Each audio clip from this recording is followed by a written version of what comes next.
Good afternoon. बैठ जाइए।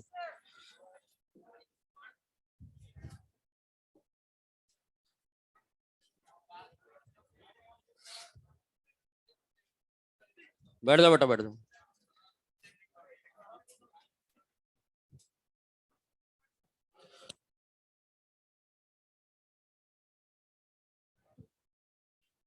कहां तक हो गया था लास्ट? जेड इफेक्टिव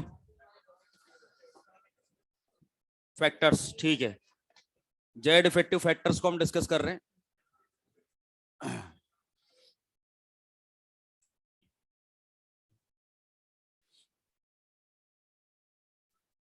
ओपन करिए notebook. Z effective factors.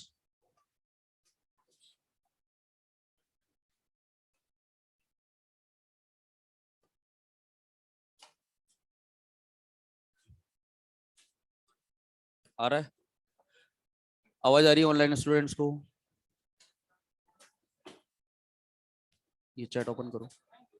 Chat chat chat chat.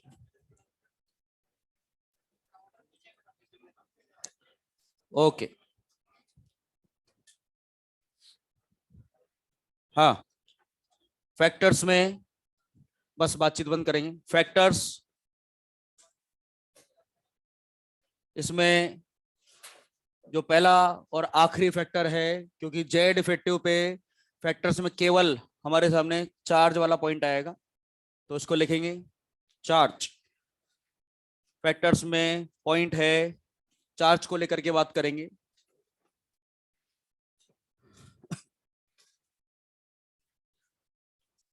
मैं यहां पे एक एटम कंसिडर कर रहा हूं, न्यूट्रल, ठीक है। इसमें अब ये न्यूट्रल है तो ऐसा मान लेते हैं कि इसमें प्रोटॉन और इलेक्ट्रॉन की संख्या जो है वो बराबर है। तो जैसे 5 प्रोटॉन 5 इलेक्ट्रॉन मैंने यहाँ पे कंसिडर करा है।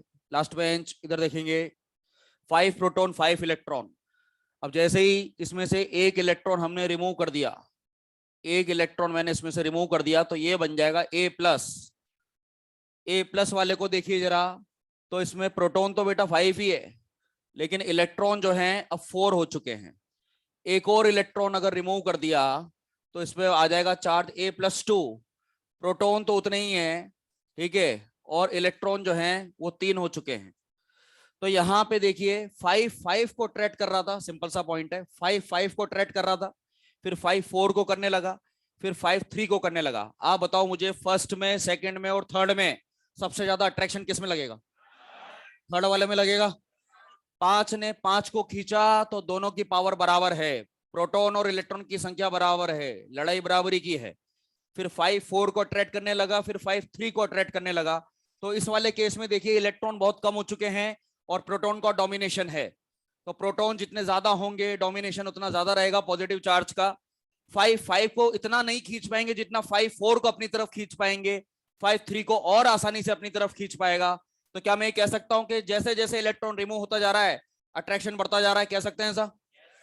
ठीक है। तो यहाँ पे पॉइंट ये बन के आया कि प्लस बढ़ेगा तो जेड इफेक्टिव बढ़ेगा, ठीक है। अब इसी तरह से अगर मैं इसमें इलेक्ट्रॉन को ऐड कर दूं तो ए से बन गया है ये A-, फिर इसमें एक और इलेक्ट्रॉन ऐड करेंगे तो ये बन जाएगा A-2। ध्यान से देखिए, पहले 5 5 इलेक्ट्रॉन था, इस बार प्रोटॉन तो उतना ही है और इलेक्ट्रॉन हो चुका है 6। प्रोटॉन उतना ही है, इलेक्ट्रॉन हो चुका है 7। अब यहां पे देखिए 5 5 को अट्रैक्ट कर रहा है, 5 6 को अट्रैक्ट कर रहा है, 5 7 को अट्रैक्ट कर रहा है। क्या 5 और 7 में अट्रैक्शन ज्यादा लग पाएगा क्या? बोलो ना यार।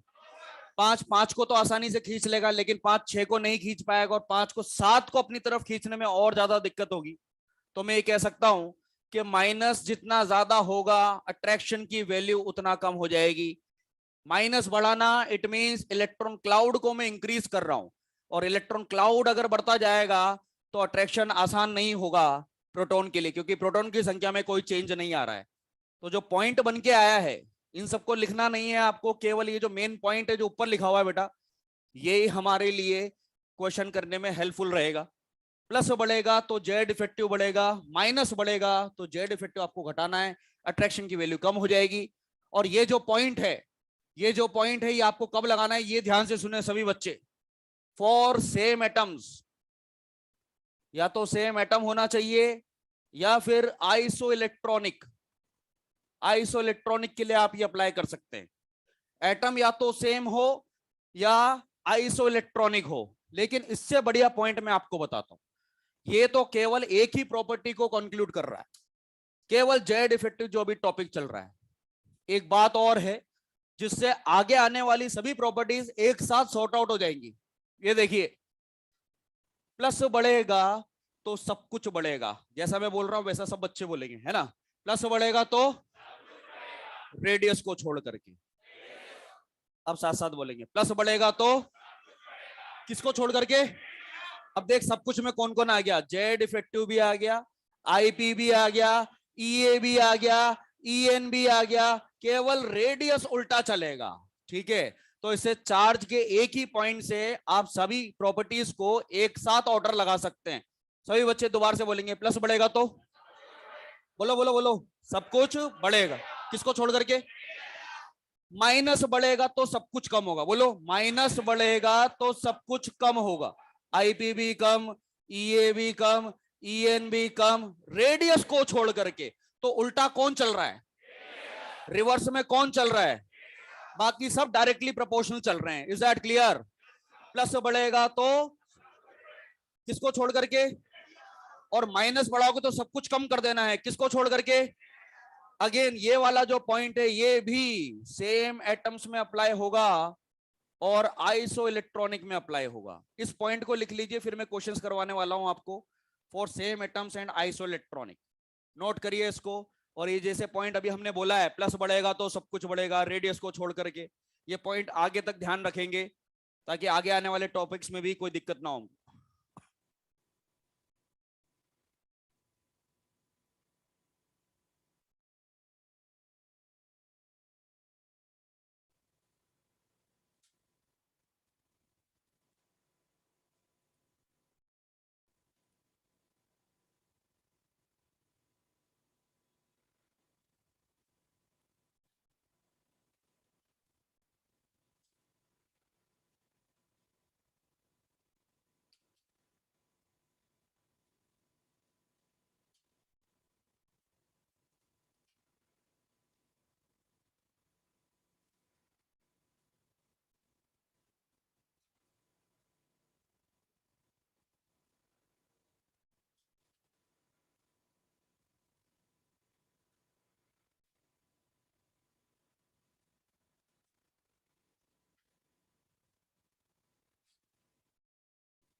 प्लस इंक्रीज तो जेड इफेक्टिव आईपीईए और ईएन इंक्रीज, रेडियस को उल्टा चलाना है। माइनस बढ़ाओगे तो सब कुछ घटता जाएगा, रेडियस बढ़ता जाएगा। हेडिंग लिख देंगे order of Z effective, order of Z effective. Questions की फॉर्म में हम ऑर्डर लिखेंगे जेड इफेक्टिव का।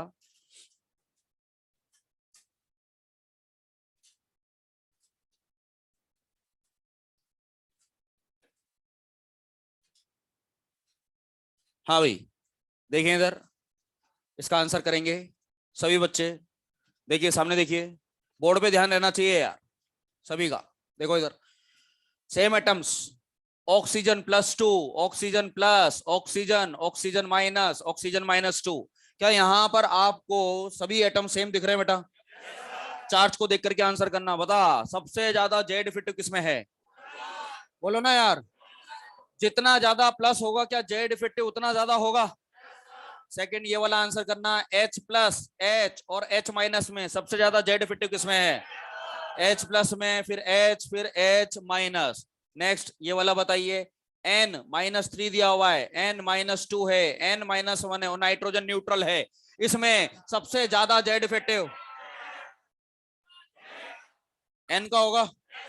माइनस बढ़ता है तो जेड इफेक्टिव कम होता है, ये ऑर्डर आ जाएगा। नेक्स्ट इसमें देख करके बताइए फोर्थ क्वेश्चन, यहाँ पे एल्यूमिनियम +3 है, Mg+2 है, सोडियम पे +1 है और नियोन पे, नियोन का एटॉमिक नंबर बताओ।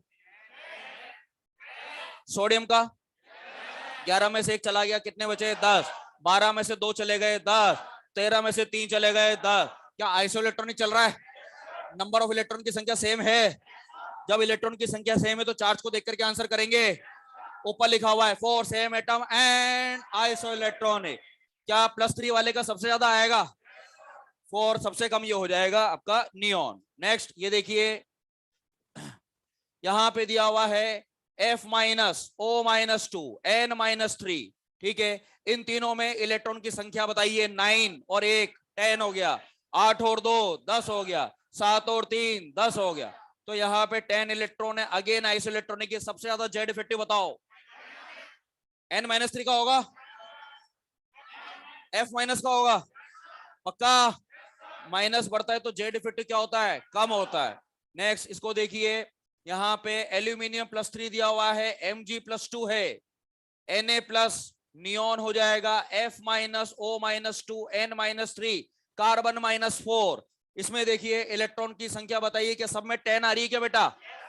यहाँ पे तो 10 पहले हो चुका है, ये भी 10 हो गया, ये भी 10 हो गया, इसमें भी 10 है और 6 और 4 मिला के 10 हो जाएगा। 10 इलेक्ट्रॉन वाला ये क्वेश्चन है। इसमें जेड इफेक्टिव का ऑर्डर जितना ज्यादा प्लस उतना ज्यादा जेड इफेक्टिव ये हो जाएगा। नेक्स्ट इसमें बताइए 7th question, titanium +4, scandium +3, calcium पर +2, पोटेशियम पे +1, argon chlorine minus, sulphur -2, phosphorus -3। ये क्वेश्चन दिया हुआ है, ध्यान से देखें। टाइटेनियम का एटॉमिक नंबर ऐसा क्या पूछ लिया भाई? 22 होता है ना बेटा, 22 होता है ना, 4 चला गया 18, 21 होता है, 3 चला गया 18, 20 में से 2 गया 18, 19 में से 1 गया 18, 18 होता है 17 और 1 18, 16 और 2 18। आइसोइलेक्ट्रॉनिक चल रहा है क्या? आइसोइलेक्ट्रॉनिक चल रहा है क्या? इलेक्ट्रॉन की संख्या सेम है ना, जितना ज्यादा प्लस क्या उतना ज्यादा जेड इफेक्टिव होगा। तो यहाँ पे सबसे ज्यादा टाइटेनियम का आ जाएगा और इस तरह से आपको घटाते हुए ऑर्डर लगा देना है। नेक्स्ट इसको देखिए, यहाँ पे दिया हुआ है क्रिप्टन। क्रिप्टन का एटॉमिक नंबर तो बता दो जरा कितना होता है? देखो जवाब नहीं दोगे तो क्वेश्चन हट जाएगा, और कोई बात नहीं। 36 है क्या? 36 है क्या? अच्छा, ब्रोमीन माइनस में भी 36 होता है, 35 और 1 मिला के 36 हो जाएगा। सेलेनियम -2 में भी 36 है, आर्सेनिक -3 में भी 36 है। अब क्या होता है इसमें, स्टूडेंट जल्दी से कर तो पाता नहीं है, क्योंकि 36 इलेक्ट्रॉन वाला क्या होता है, इतना यूज टू नहीं होते हम कि जल्दी जल्दी इलेक्ट्रॉन्स का पता लगा सकें। तो एक बात तो ये ध्यान रखिए कि आइसोइलेक्ट्रॉनिक का अगर केस आएगा तो वो जो इलेक्ट्रॉन की संख्या होती है ना, वो इनर्ट गैस के नंबर के बराबर होती है। या तो 10 वाला क्वेश्चन आएगा, या 18 वाला आएगा, या 36 वाला आएगा। ठीक है, तो जैसे यहाँ पे 18 वाला था तो 18 भी इनर्ट गैस का नंबर होता है, 10 भी इनर्ट गैस का नंबर होता है। यहाँ पर 36 वाला है। अब ये कैसे ट्रैक करा हमने, जल्दी से इसका तरीका बता रहा हूँ, सब बच्चे ध्यान से देखेंगे बोर्ड पे। Fluorine, chlorine, bromine, period 2, period 3, period 4, fourth period का ये आयन है। ऑक्सीजन, सल्फर, सेलेनियम ये भी फोर्थ पीरियड का आयन है। नाइट्रोजन, फॉस्फोरस, आर्सेनिक ये भी फोर्थ पीरियड का आयन है। फोर्थ पीरियड का आयन है तो फोर्थ पीरियड की जो इनर्ट गैस होती है क्रिप्टन, उसके इलेक्ट्रॉन उतने ही होंगे जितने क्रिप्टन में होते हैं। तो आयंस के इलेक्ट्रॉन को जल्दी से लिखने का तरीका बता रहा हूं मैं। माइनस चार्ज वाले आयंस अगर क्वेश्चन में दिए जाएं तो आप उसका इलेक्ट्रॉन्स की संख्या कैसे लिखेंगे? जिस पीरियड में वो आयन मौजूद होता है उसी पीरियड की जो इनर्ट गैस का नंबर होता है उतने ही इलेक्ट्रॉन लिख देना सीधे। तो ये फोर्थ पीरियड है, this is also fourth period, and we know that कि 36 इलेक्ट्रॉन होता है। इसमें बताइए मुझे सबसे ज्यादा जेड इफेक्टिव किसका है? क्रिप्टन का होगा, माइनस बढ़ाते जाएंगे और जेड इफेक्टिव जो है वो कम होता जाएगा। और देखिए इलेक्ट्रॉन्स के अलावा अगेन सेम एटम्स का क्वेश्चन, लेकिन इस बार मॉलिक्यूल फॉर्म में। एक दिया हुआ है SO2 और एक दिया हुआ है SO3। आपने फिजिकल केमिस्ट्री पढ़ा हुआ है, आपको ऑक्सीडेशन स्टेट कैलकुलेट करना तो आता है। यहां पर SO2 पे क्या +4 लिख सकता हूं क्या मैं? इस पे 4 और 6 में ज्यादा जेड इफेक्टिव 6 वाले का होगा। इसमें बताइए P2O3 दिया हुआ है, P2O5 है, दिस इज +3, दिस इज +5, +5 वाले का जेड इफेक्टिव ज्यादा। अगला क्वेश्चन देखिए, यहाँ पे देखो क्वेश्चंस की संख्या बढ़ती जाएगी, आप ध्यान से देखते रहना। ठीक है, हम कोई सा भी टॉपिक करेंगे उसकी ज्यादा से ज्यादा प्रैक्टिस कराई जाएगी आपको, थ्योरेटिकल पार्ट कम है और प्रैक्टिस ज्यादा से ज्यादा करेंगे, इसलिए हर एक क्वेश्चन को ध्यान से देखा करो। यहाँ पे सेंट्रल एटम को देखा और सीधे चार्ज लगा दिया। इधर देखो बेटा, नाइट्रोजन के ऑक्साइड लिखने जा रहा हूं, आप चार्ज कैलकुलेशन करके मन में रखना, ठीक है, फिर एक साथ बोल देना। N2O है, NO है, N2O3 है, N2O5 है, चार्ज बता। +1, +2, +5। क्या इसका ऑर्डर यही आएगा क्या? आ जाएगा क्या? प्लस से बढ़ेगा तो जेड इफेक्टिव भी बढ़े। अगला ये देखिए, Cr2O3 दिया हुआ है, CrO5 दिया हुआ है, CrO3 मान लेते हैं अपन, ठीक है। Cr2O3 में चार्ज +3 है, इसमें +6 है, तो ये जेड इफेक्टिव का ऑर्डर आ जाएगा। कंपाउंड फॉर्म में दिया जाए, देखो दोबारा से सभी क्वेश्चंस के बारे में बता देता हूं। ऊपर जो पॉइंट लिखा हुआ है उसको दोहराएंगे और जो एक्स्ट्रा पॉइंट बताया था उसको भी साथ साथ बोलेंगे। प्लस बढ़ेगा तो सब कुछ, किसको छोड़ करके? तो मैंने जो सब कुछ बोला उसमें सब कुछ में क्या क्या आ गया? जेड इफेक्टिव, आईपी, ई ए टॉपिक्स बोलो साथ साथ। हाँ, जेड इफेक्टिव प्लस बढ़ेगा तो सब, किसको छोड़ करके? बस रेडियस उल्टा चलाना है आपको, जब रेडियस टॉपिक स्टार्ट होगा तो उसमें रेडियस का उल्टा चलेगा। बाकी IP, E N, Z effective एक ही फ्लो में चलते जाते हैं, केवल रेडियस उल्टा चलेगा। इससे सारा कंफ्यूजन क्लियर हो जाता है कि यार अब कोई दिक्कत नहीं आने वाली, केवल रेडियस के टाइम पे ध्यान रखना उल्टा चलाने का, बाकी सब टॉपिक में एक ही फ्लो रखेंगे। अब ये देखिए बेटा, सेम सेम एटम दिख रहे हैं, ये तीनों क्वेश्चन सेम एटम के हैं। चार्ज को देख करके आंसर, जितना ज्यादा प्लस उतना ज्यादा जेड इफेक्टिव, जितना ज्यादा माइनस उतना कम जेड इफेक्टिव। 10 इलेक्ट्रॉन वाला क्वेश्चन, 10 वाला, 10 वाला, इलेक्ट्रॉन्स की संख्या अगर सेम है, अगेन चार्ज को कंसिडर करेंगे।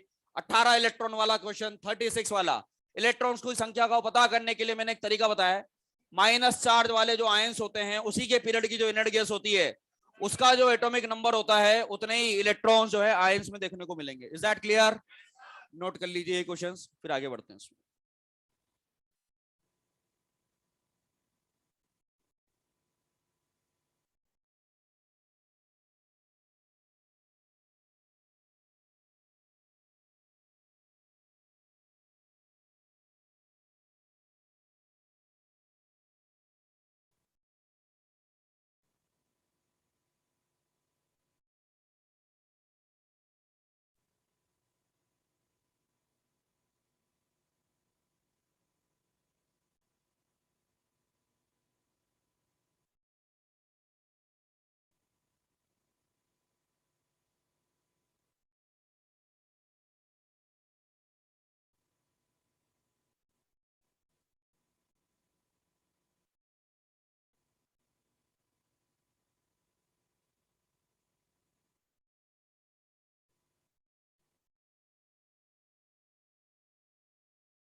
डबल इलेक्ट्रॉन स्पीशीज के लिए सिग्मा की वैल्यू बताइए। 0 पॉइंट, और मल्टी इलेक्ट्रॉन के लिए तो पता है ना, आउटर मोस्ट शेल में 0.35, अंदर वाले में 0.8, रिमेनिंग में 1। बाहर वाले जो इलेक्ट्रॉन होते हैं उसमें सेम से मल्टीप्लाई करते हैं या एक कम करके? एक कम करके। लेफ्ट टू राइट में जेड इफेक्टिव बढ़ता है तो कितनी वैल्यू से बढ़ता है? टॉप टू बॉटम में जेड इफेक्टिव ऑलमोस्ट कांस्टेंट हो जाएगा। Z effective is a dominating factor for top to bottom और लेफ्ट टू राइट। फिर टॉप टू बॉटम के लिए क्या होगा? टॉप टू बॉटम के लिए डोमिनेटिंग फैक्टर क्या होगा? साइड शेल होगा ना बेटा, शेल नंबर से देखेंगे। टॉप टू बॉटम में डोमिनेटिंग फैक्टर शेल नंबर होता है।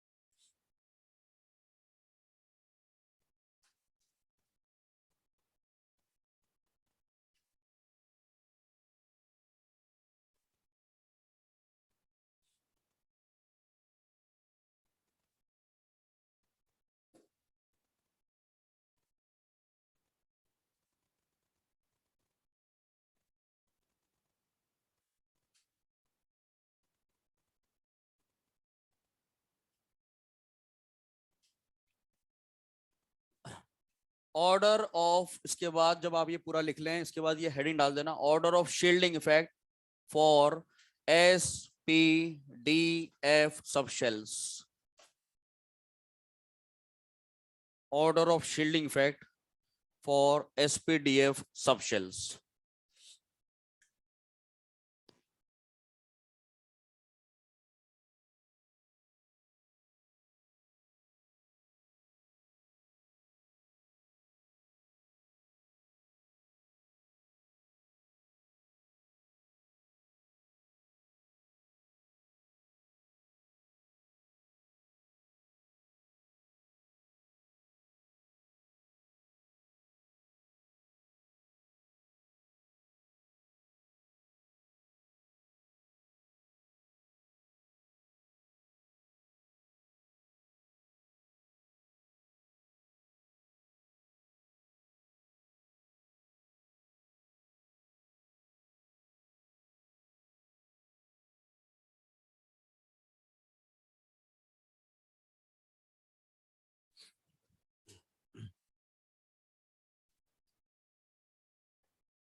Order of shielding effect for SPDF subshells. देखिए बोर्ड पे, देखिए ये पॉइंट मैं एक्सप्लेन करने जा रहा हूं, बाद में नोट करेंगे जो लिखा हुआ है सामने। देखिए शील्डिंग इफेक्ट का ऑर्डर, वो भी सबशेल्स के लिए, और ये जो पॉइंट मैं यहाँ पे बताने जा रहा हूं, ये आपका नेक्स्ट लेक्चर जो रहेगा रेडियस, उसमें ये बहुत हेल्पफुल रहेगा। एसपीडीएफ सबशेल्स में पहले तो ऐसा शेल कंसीडर करूंगा जिसके अंदर एसपीडीएफ चारों मौजूद हों, भरने की बात नहीं कर रहा मैं, मौजूद हैं इसकी बात कर रहा हूं। ओके, शेल नंबर 1 में कौन मौजूद होता है, 2 में, 3 में, 4 में, 4s 4p 4d 4 है मौजूद होता है। भरता तो वो जो भरने का स्टाइल तो अलग था कि एस पी बीच में डी, ठीक है, एग्जिस्टेंस नॉन एग्जिस्टेंस की बात कर रहा हूं। तो यहाँ पे ये न्यूक्लियस, और मैंने ये कंसिडर करा कि ये फोर्थ शेल है, और फोर्थ शेल में हमको पता है कि एस भी मौजूद है, पी भी है, डी भी है और एफ भी। एसपीडीएफ सभी तरह के सबशेल्स यहां पर मौजूद है। एस का जो शेप होता है वो होता है स्फेरिकल, ये होता है स्फेरिकल। पी जो होता है वो डंबल शेप का होता है, ठीक है, जिसमें दो दो लोब्स होते हैं। डी का जो होता है वो डबल डंबल होता है इस तरह से, जिसमें 4 लोब्स होते हैं। और एफ वाला जो होता है वो कॉम्प्लेक्स शेप होता है, ठीक है, जिसमें इलेक्ट्रॉन डेंसिटी हर तरफ डिस्पर्स्ड रहती है।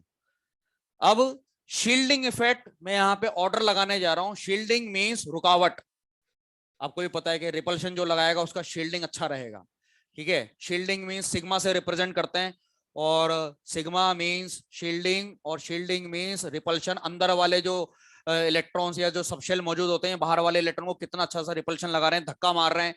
और वो मैंने जो कैलकुलेशन आपको सिखाया भी था, जो हमने पहली बार इसका स्ट्रक्चर बनाया था, 10-4 बराबर 6, जो जहां से जेड इफेक्टिव की शुरुआत करी थी, तो वो हम देखने वाले हैं कि सबसे ज्यादा रिपल्शन कौन से सबशेल ने लगाया कमिंग इलेक्ट्रॉन के लिए।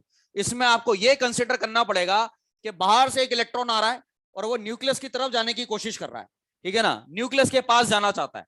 अब ये इलेक्ट्रॉन यहां से फुल स्पीड से ये आगे बढ़ रहा है, देखो ये जब आगे बढ़ने लगा तो यहाँ पे ये फुल फ्लो से एफ से होते हुए गुजर गया, कोई दिक्कत नहीं हुई। डी के पास आया, डी ने भी जाने दिया, लेकिन जैसे ये पी के पास पहुंचा इसकी स्पीड स्लो हो गई, अब ये आगे नहीं बढ़ पा रहा है। अगर ये एफ से आगे बढ़ भी गया तो ये एस ने तो बिल्कुल रोक दिया इसको, ठीक है। ये एस ने क्यों रोक दिया, अब आप जानते हो, इसका शेप, इसका आंसर है इलेक्ट्रॉन डेंस फॉर्म में छोटी सी जगह में ज्यादा से ज्यादा क्लाउड आपको कहां पे देखने को मिल रहा है, एस में। पी में आप देख सकते हो 2 हिस्सों में डिवाइड हो गया, डी में 4-4 लोब्स में डिवाइड हो गया, और एफ के अंदर तो जो है कॉम्प्लेक्स फॉर्म में दूर दूर तक फैल गया है। जब इलेक्ट्रॉन दूर दूर तक फैल जाएगा तो आने वाले इलेक्ट्रॉन को डेंसिटी इतनी मिलेगी नहीं, तो बीच में से होते हुए निकल जाएगा। डी में भी दूर दूर क्लाउड फैला हुआ है, इसलिए वो यहां से भी क्रॉस कर जाएगा। लेकिन जैसे ही वो एस और पी के पास में पहुंचेगा तो एस और पी का जो शील्डिंग है वो बहुत स्ट्रांग होता है, क्योंकि उसका शेप जो होता है वो इस तरह का है कि उसमें क्लाउड जो है ना वो पास पास होते हैं। तो आने वाले इलेक्ट्रॉन को रिपल्शन किसने लगाया, किसने लगाया, एस और पी ने। डी और एफ ने रिपल्शन स्ट्रांग लगाया या पुअर, तो डी और एफ का शील्डिंग आप स्ट्रॉन्ग बोलेंगे या पुअर? अब आप इस बात को ध्यान रखें क्योंकि ये आगे आने वाले पॉइंट बहुत बार रिपीट होगा कि इलेक्ट्रॉन डी और एफ में जाएगा। जैसे मैं ये लाइन बोल दूं कि इलेक्ट्रॉन डी और एफ में जाएगा तो आप बोलेंगे पुअर शील्डिंग इफेक्ट। क्या बोलेंगे? इलेक्ट्रॉन एस और पी में जाएगा तो स्ट्रॉन्ग शील्डिंग इफेक्ट। तो शील्डिंग इफेक्ट का जो ऑर्डर है वो ऑर्डर है इस तरह से है कि एस और पी का तो सबसे ज्यादा और डी और एफ का कम। तो डी और एफ में यहां पे मैं लिख रहा हूं poor shielding effect. Shielding effect को सिग्मा से रिप्रेजेंट करा जाता है, तो पुअर हो गया तो सिग्मा हो जाएगा कम। सिग्मा हो जाएगा कम तो जेड इफेक्टिव हो जाएगा ज्यादा। एस और पी का जो शील्डिंग है, एस और पी का जो शील्डिंग है वो है स्ट्रॉन्ग शील्डिंग इफेक्ट। यहां पे सिग्मा रहेगा ज्यादा और जेड इफेक्टिव रहेगा कम। लेकिन ये जो पॉइंट यहाँ पे लिखा हुआ है ये रेडियस में बहुत हेल्प करेगा, क्योंकि आगे आने वाला जो टॉपिक है ना रेडियस, उसमें टॉप टू बॉटम और लेफ्ट टू राइट हम कहीं ना कहीं लेंथेनाइट और एक्टिनाइट कॉन्ट्रैक्शन की बात करेंगे, और वहां पे डी और एफ में एंटर कर रहा होगा। इस बात का आप आगे के लेक्चर के लिए भी ध्यान रखें सभी बच्चे। मैं जैसे ही लाइन बोल दूं इलेक्ट्रॉन डी और एफ में जा रहा है, आपका रिप्लाई क्या आएगा? नॉर्मली बात करते करते भी मैं बोल दूं इलेक्ट्रॉन डी और एफ में जा रहा है, सिग्मा हो जाएगा कम, जेड इफेक्टिव ज्यादा। बस ये 3 पॉइंट जो है ना ये आपके रेडियस के ऑर्डर में हेल्प करेंगे। Is that clear? ठीक है, इसको लिखिए, आप बनाइए, एसपीडीएफ को ऑर्डर लगाइए और ये हाईलाइट करके लिख लेंगे इलेक्ट्रॉन डी और एफ में जाएगा तो पुअर शील्डिंग इफेक्ट बोलना है, सिग्मा को वहां पे घटा देना है और जेड इफेक्टिव को बढ़ा देना है।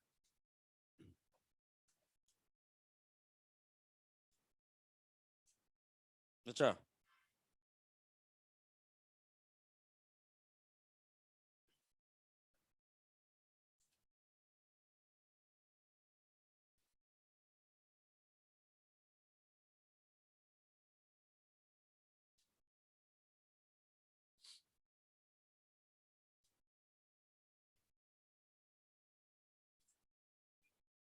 एक ही बात।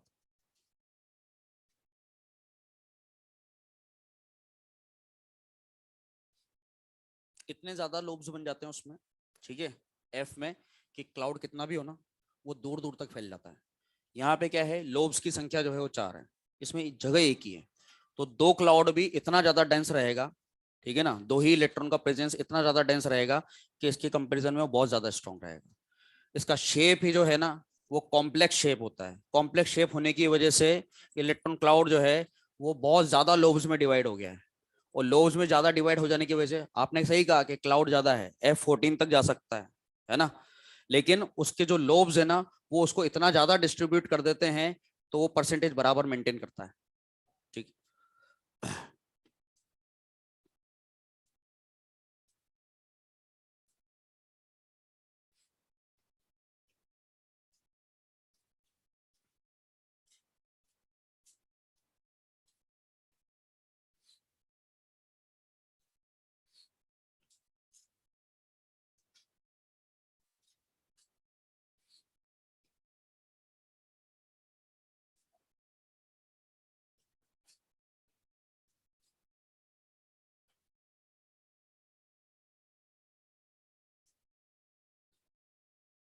अब ये जो पॉइंट है रेडियस वाला, ये जो यहाँ पे हमने लिखा है ये रेडियस में हेल्प करेगा, ये मैंने बोल दिया है आपको, ठीक है।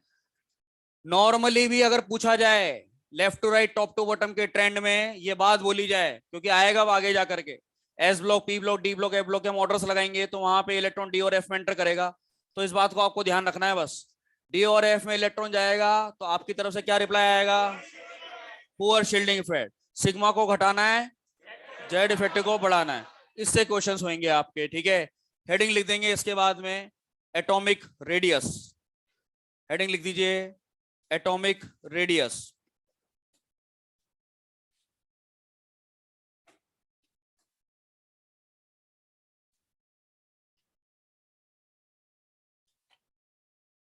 एटॉमिक रेडियस, अब नाम से तो ये लग रहा है कि एक सिंगल एटम के रेडियस की बात हो रही है। देखिए सामने देखिए, सिंगल एटम के रेडियस की बात हो रही है, लेकिन अगर मैं इसको कैलकुलेट कर लूं तो जाहिर सी बात है कि वो एटॉमिक रेडियस ही कहलाएगा, लेकिन अकेला एटम जो है, सिंगल एटम, वो भी आइसोलेटेड फॉर्म में, वो मिलता नहीं है। वो मिलते हैं तो इनर्ट गैसेज हो गई, कुछ लिमिटेड एलिमेंट्स हैं जो आइसोलेटेड फॉर्म में पाए जाते हैं। इसके अलावा अगर दूसरे एटम्स की अगर मैं बात करूं, जैसे सोडियम ले लिया, पोटेशियम ले लिया, तो जब हम इसको नेचर में देखेंगे तो जब वो सामने आएगा अपने, तो वो अकेला नहीं आएगा, वो किसी को साथ में लेकर के आएगा। जैसे सोडियम आया तो सोडियम अपने साथ में हो सकता है ऑक्सीजन को लेकर के आ जाए, ऑक्साइड की फॉर्म में आ जाए, या हो सकता है हेलाइड के साथ आ जाए सी वाटर में से और सॉल्ट की फॉर्म में आ जाए। तो बॉन्डेड फॉर्म में एटम्स मिलते हैं। तो पहली दिक्कत तो ये हो गई कि अकेले एटम का रेडियस कैलकुलेट करने में प्रॉब्लम क्या है कि सिंगल एटम मिलता नहीं है, आइसोलेटेड एटम मिलता नहीं है, और जो मिलते हैं वो इतने कम संख्या में हैं कि उसके बेसिस पे हम इसको प्रॉपर्ली डिफाइन नहीं कर सकते, पहली प्रॉब्लम। दूसरी बात ये कि जो इलेक्ट्रॉन मौजूद होते हैं वो क्लाउड की फॉर्म में होते हैं, और क्लाउड जो होता है उसकी कोई परफेक्ट बाउंड्री होती नहीं है। तो सेंटर से लेकर के हम दूरी कैसे नापेंगे, मेजरमेंट कैसे करेंगे? क्योंकि क्लाउड है तो वो एक स्मोक की तरह है, और स्मोक है तो वो उसकी एक परफेक्ट बाउंड्री, डेफिनेट बाउंड्री नहीं है, और डेफिनेट बाउंड्री नहीं रहेगी तो एग्जैक्ट मेजरमेंट हम कर नहीं पाएंगे। तो due to because of these two reasons, इन दो कारणों की वजह से हमको एटम को बॉन्डेड फॉर्म में कंसिडर करना पड़ा। जिस तरह से वो नेचर में मिलता है उसी को बेस मानते हुए हम एटॉमिक रेडियस को डिफाइन करेंगे। तो इसीलिए जो एटॉमिक रेडियस जो होता है उसको चार तरह से क्लासिफाई करा जाता है on the basis of bonds. अब आपको पता है कि बॉन्ड्स कौन कौन से टाइप के होते हैं, कौन कौन सा बॉन्ड होता है? कोवलेंट। तो अगर बॉन्ड कोवलेंट रहेगा तो उसके अंदर जो आप रेडियस कैलकुलेशन करोगे तो कोवलेंट रेडियस कहलाएगा। अगर बॉन्ड मेटेलिक रहेगा तो वॉन बॉन्ड रहेगा तो, और आयनिक बॉन्ड रहेगा तो आयनिक रेड। आयंस में कैलकुलेट कर रहे हो तो आयनिक रेडियस, वॉन्ड्रोवल बॉन्ड है तो वॉन्ड्रोवल रेडियस। तो बॉन्ड्स के बेसिस पे हम रेडियस का नाम रखेंगे। तो ये जो सिंगल एटम वाली बात है, इसको क्यों साइड रखा गया है, क्यों इसको इग्नोर करा गया है, उसका रीजन लिखेंगे पहले। डेफिनेशन लिखिए, the average distance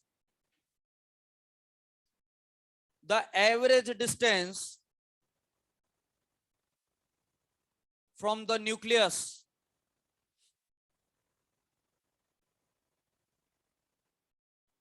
the average distance from the nucleus to the outermost shell,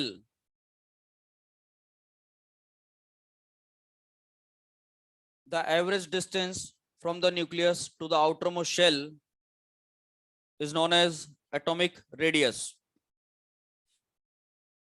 is known as atomic radius. But it is difficult to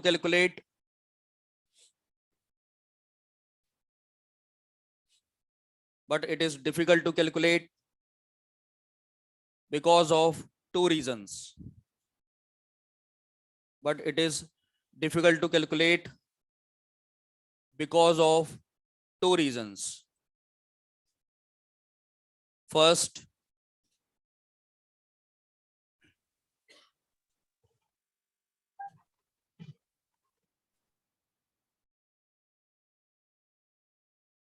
it is difficult to calculate because of two reasons. First, isolated atom is difficult to found. Isolated atom is difficult to found except inert gases.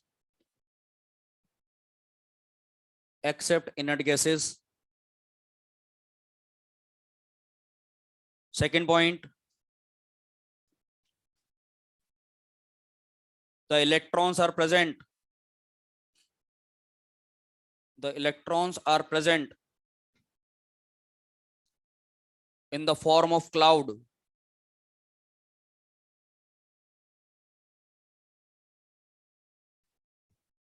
The electrons are present in the form of cloud, which does not have any definite boundary.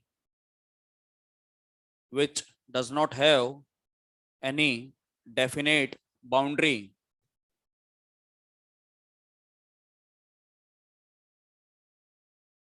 So exact measurement is not possible. So exact measurement is not possible.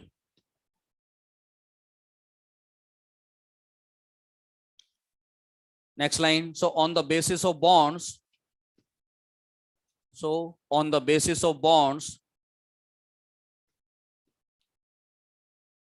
Radius is classified into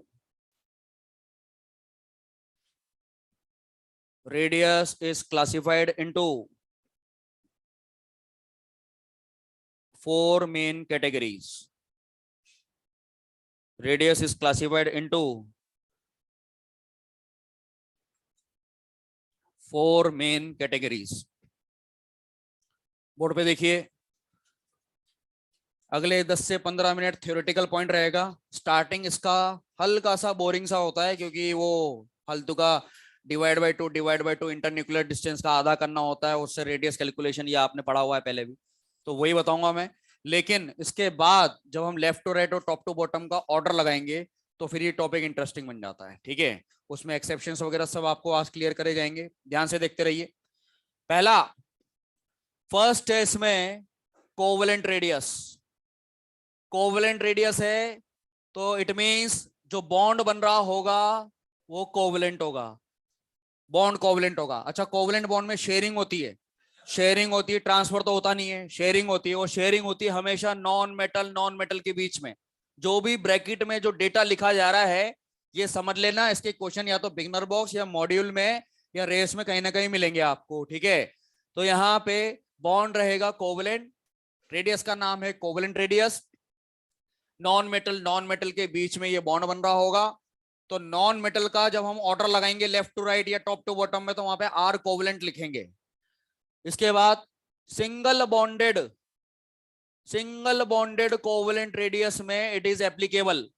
double bonded में और triple bonded में not applicable. Covalent radius की जो calculation है, ये सबसे important point यहां पे लिखा गया है कि सिंगल बॉन्डेड में तो आर कोवेलेंट की कैलकुलेशन पॉसिबल है, लेकिन डबल और ट्रिपल बॉन्ड में नहीं है। Reason, due to the pi bonds होने की वजह से। ये बात आपने सुनी होगी कि जो सिग्मा बॉन्ड बनता है वो तो एक्सिस पे बनता है, और जो पाई बॉन्ड बनते हैं वो पैरेलल ओवरलैपिंग से बनते हैं। और इसी पैरेलल ओवरलैपिंग की वजह से एग्जैक्ट कैलकुलेशन नहीं आ पाती है, क्योंकि कैलकुलेशन होती है तो हमेशा एक्सियल पर होती है। ये above and below the plane बनता है। पाई क्लाउड जो मौजूद होता है वो एक्सिस के ऊपर की तरफ और नीचे की तरफ मौजूद होता है, बाकी आप वीबीटी में जानेंगे। तो पाई बॉन्ड्स की वजह से डबल और ट्रिपल बॉन्ड के अंदर हम कोवेलेंट रेडियस की कैलकुलेशन नहीं करते। और कैलकुलेशन करने का बहुत ही आसान तरीका है। एक डेटा आपको दिया जाएगा, बस आपको उसको डिवाइड बाय 2 करना है और हर तरह का रेडियस आप कैलकुलेट कर सकते हो। देखिए, तो नॉन मेटल एग्जांपल ले रहा हूं मैं। ये हाइड्रोजन मॉलिक्यूल में दोनों ऑर्बिटल जो है यहाँ पे ओवरलैपिंग शो कर रहे हैं, और ये हो गया इसका ओवरलैप रीजन। सेंटर से सेंटर का डिस्टेंस, इसको बोलते हैं बॉन्ड लेंथ, इसको बोलते हैं इंटर न्यूक्लियर डिस्टेंस, इसको रिप्रेजेंट करते हैं स्मॉल डी से, और सब्सक्रिप्ट में लगा दोगे हाइड्रोजन से हाइड्रोजन तक की जो दूरी है। सेंटर से सेंटर की दूरी हर बार दी जाएगी आपको, इसका आपको हाफ कर देना है, और जब आप हाफ करोगे तो लमसम एक अकेले एटम के रेडियस के बराबर आएगा। मैंने क्या बोला? ऑलमोस्ट, लमसम, ठीक है। एग्जैक्टली इक्वल नहीं आएगा। एग्जैक्ट कैलकुलेशन करने के लिए हमारे पास कोई और तरीका नहीं है। तो हम जो डेटा निकालेंगे डिवाइड बाय 2 करके, वो आसपास का निकालेंगे। और यही तरीका साइंटिस्ट ने बताया था कि बस आपको जो डी दिया जाएगा उसका आपको आधा कर देना है। और ये जो डी कैसे देते हैं, ये सारी एक्सपेरिमेंटल वैल्यूज है, कहीं कहीं पे एनसीईआरटी में दी हुई है, कहीं कहीं पर नहीं दी हुई है, ठीक है। तो जो डी दिया गया है आपको, बस उसको डिवाइड बाय 2 करना है आपको। बॉन्ड कोई सा भी चलता रहे, चाहे वंडरवॉल बॉन्ड चल रहा हो, चाहे मेटेलिक बॉन्ड हो, चाहे कोवेलेंट बॉन्ड हो, बस डिस्टेंस जो होगा उसका आप आधा कर देना। डिवाइड बाय 2 जैसे ही करोगे तो जो रेडियस निकल के आएगा वो बॉन्ड के हिसाब से उसका नाम हो जाएगा। कौन सा बॉन्ड है ये? शेयरिंग हो रही है ना इसमें, तो ये बेटा यहाँ पे जो रेडियस निकल के आएगा वो हो जाएगा आर कोवेलेंट। बस आपको इसको डिवाइड बाय 2 करना है और ये डेटा आपको गिवन होगा। ये जो बात मैंने लिखी है ना यहाँ पे, ये होमो एटॉमिक के लिए है भाई, ये होमो एटॉमिक मॉलिक्यूल के लिए है। अगर हीट्रो एटॉमिक का क्वेश्चन आ जाता है, आर कोवेलेंट के लिए अगर हीट्रो एटॉमिक का क्वेश्चन आ जाता है, तो आपको एक फॉर्मूला लगाना पड़ेगा जो सब बच्चों को ध्यान रहता है, नीट में बैठने वाले अधिकतर बच्चों को ध्यान रहता है। इसमें एग्जांपल में यहां पे ले रहा हूं डिफरेंट एटम वाला, हीट्रो एटॉमिक। ध्यान से देखिए, हीट्रो एटॉमिक के लिए एग्जांपल लिया जा रहा है हाइड्रोजन सिंगल बॉन्डेड क्लोरीन। ध्यान रखें, सिंगल बॉन्डेड होना जरूरी है, डबल और ट्रिपल बॉन्ड में कैलकुलेशन नहीं चलता है, चाहे होमो की बात करो चाहे हीट्रो की बात करो, सिंगल बॉन्डेड में एप्लीकेबल होगा बेटा। तो यहाँ पे hydrogen single bonded with chlorine, इसमें आपको कैलकुलेशन करना है। रेडियस नहीं पूछा जाता, यहाँ पे डी पूछा जाता है, डिस्टेंस पूछा जाएगा, इसकी वैल्यू के लिए क्वेश्चन आता है।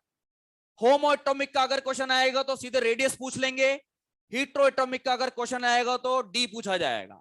और उसके लिए एक फॉर्मूला मैं अभी थोड़ी देर में बताने वाला हूं आपको, लेकिन इसके लिए और डेटा क्वेश्चन में क्या गिवन होता है, मॉड्यूल में 2 क्वेश्चन, बिगनर बॉक्स में 1 क्वेश्चन, देखना ध्यान से।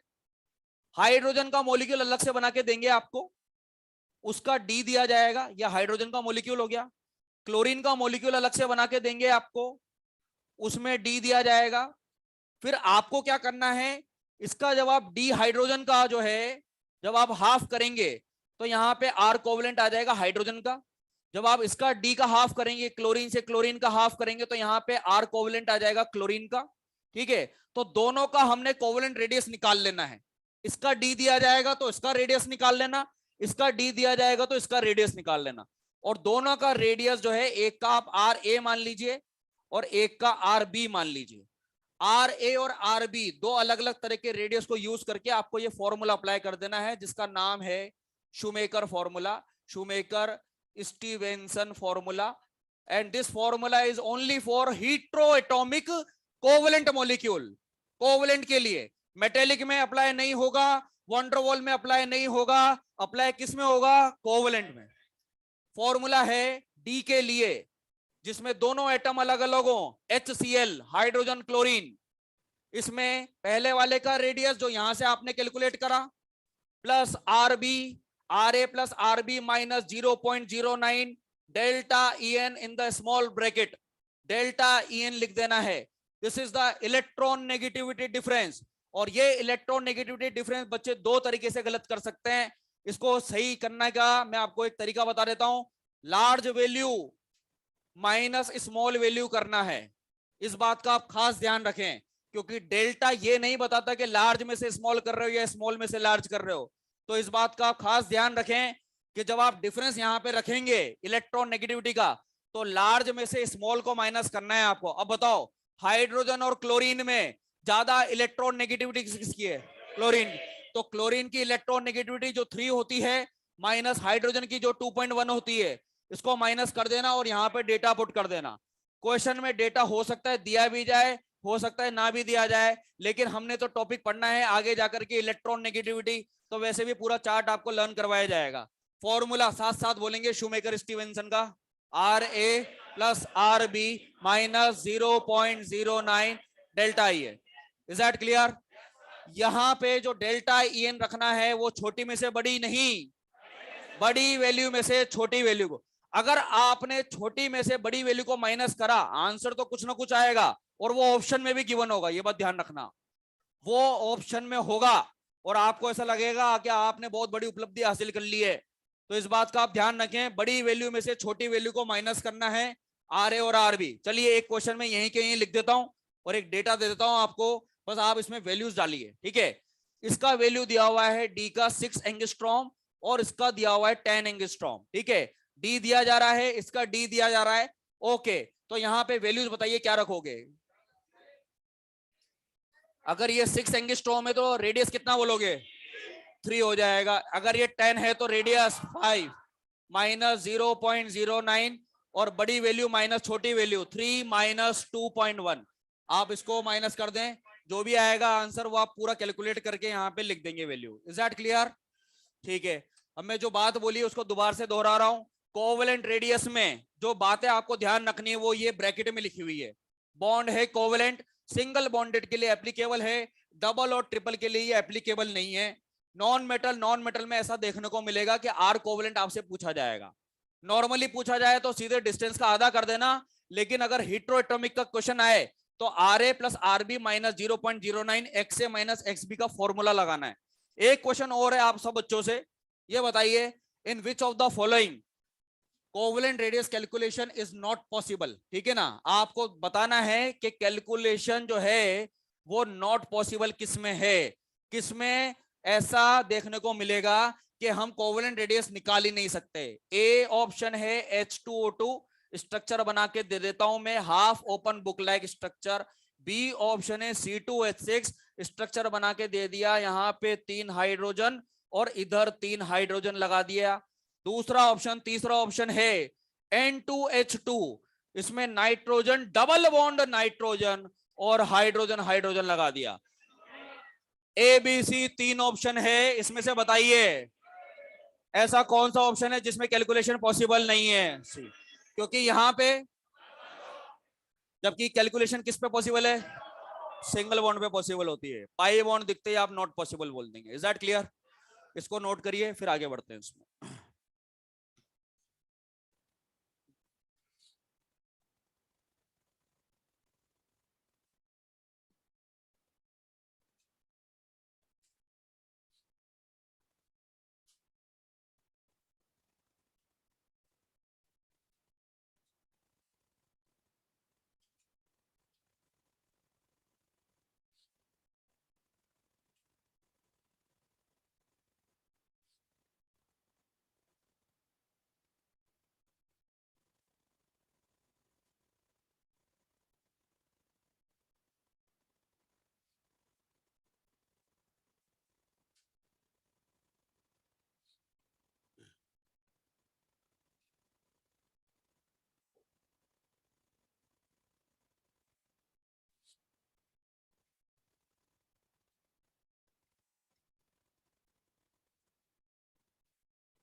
रेडियस तक ही आपके ये आने वाले टेस्ट में रहेगा, ठीक है ना।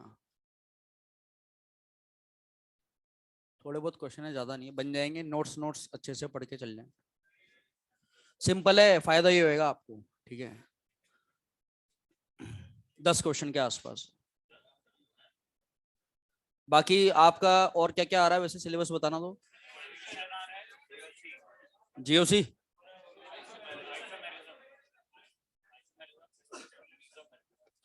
मेसोमेरिक तक आ रहा है।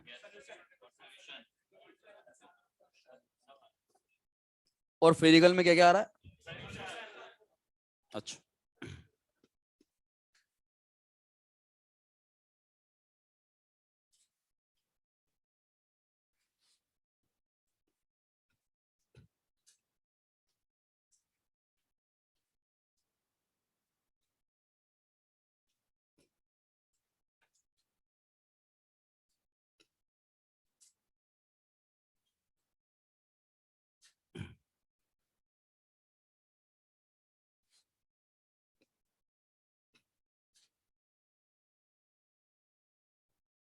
लिख लिया क्या? मैं तेरे से पूछ रहा हूँ।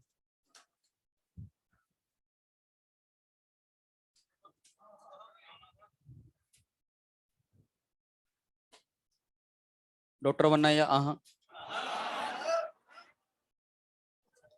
अब बोलो आहा।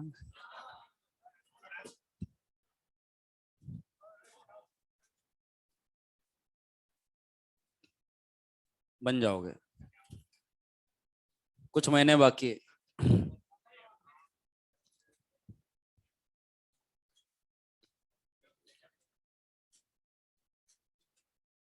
फिर तो यार मतलब एटीट्यूड आ जाएगा है?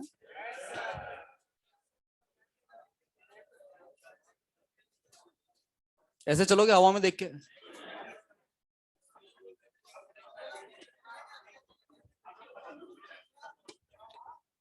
मैं तो डॉक्टरों में तो ऊपर ही देखूंगा।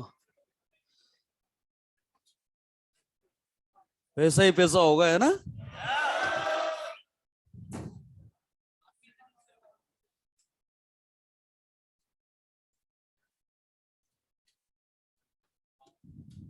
अरे बस बस। अरे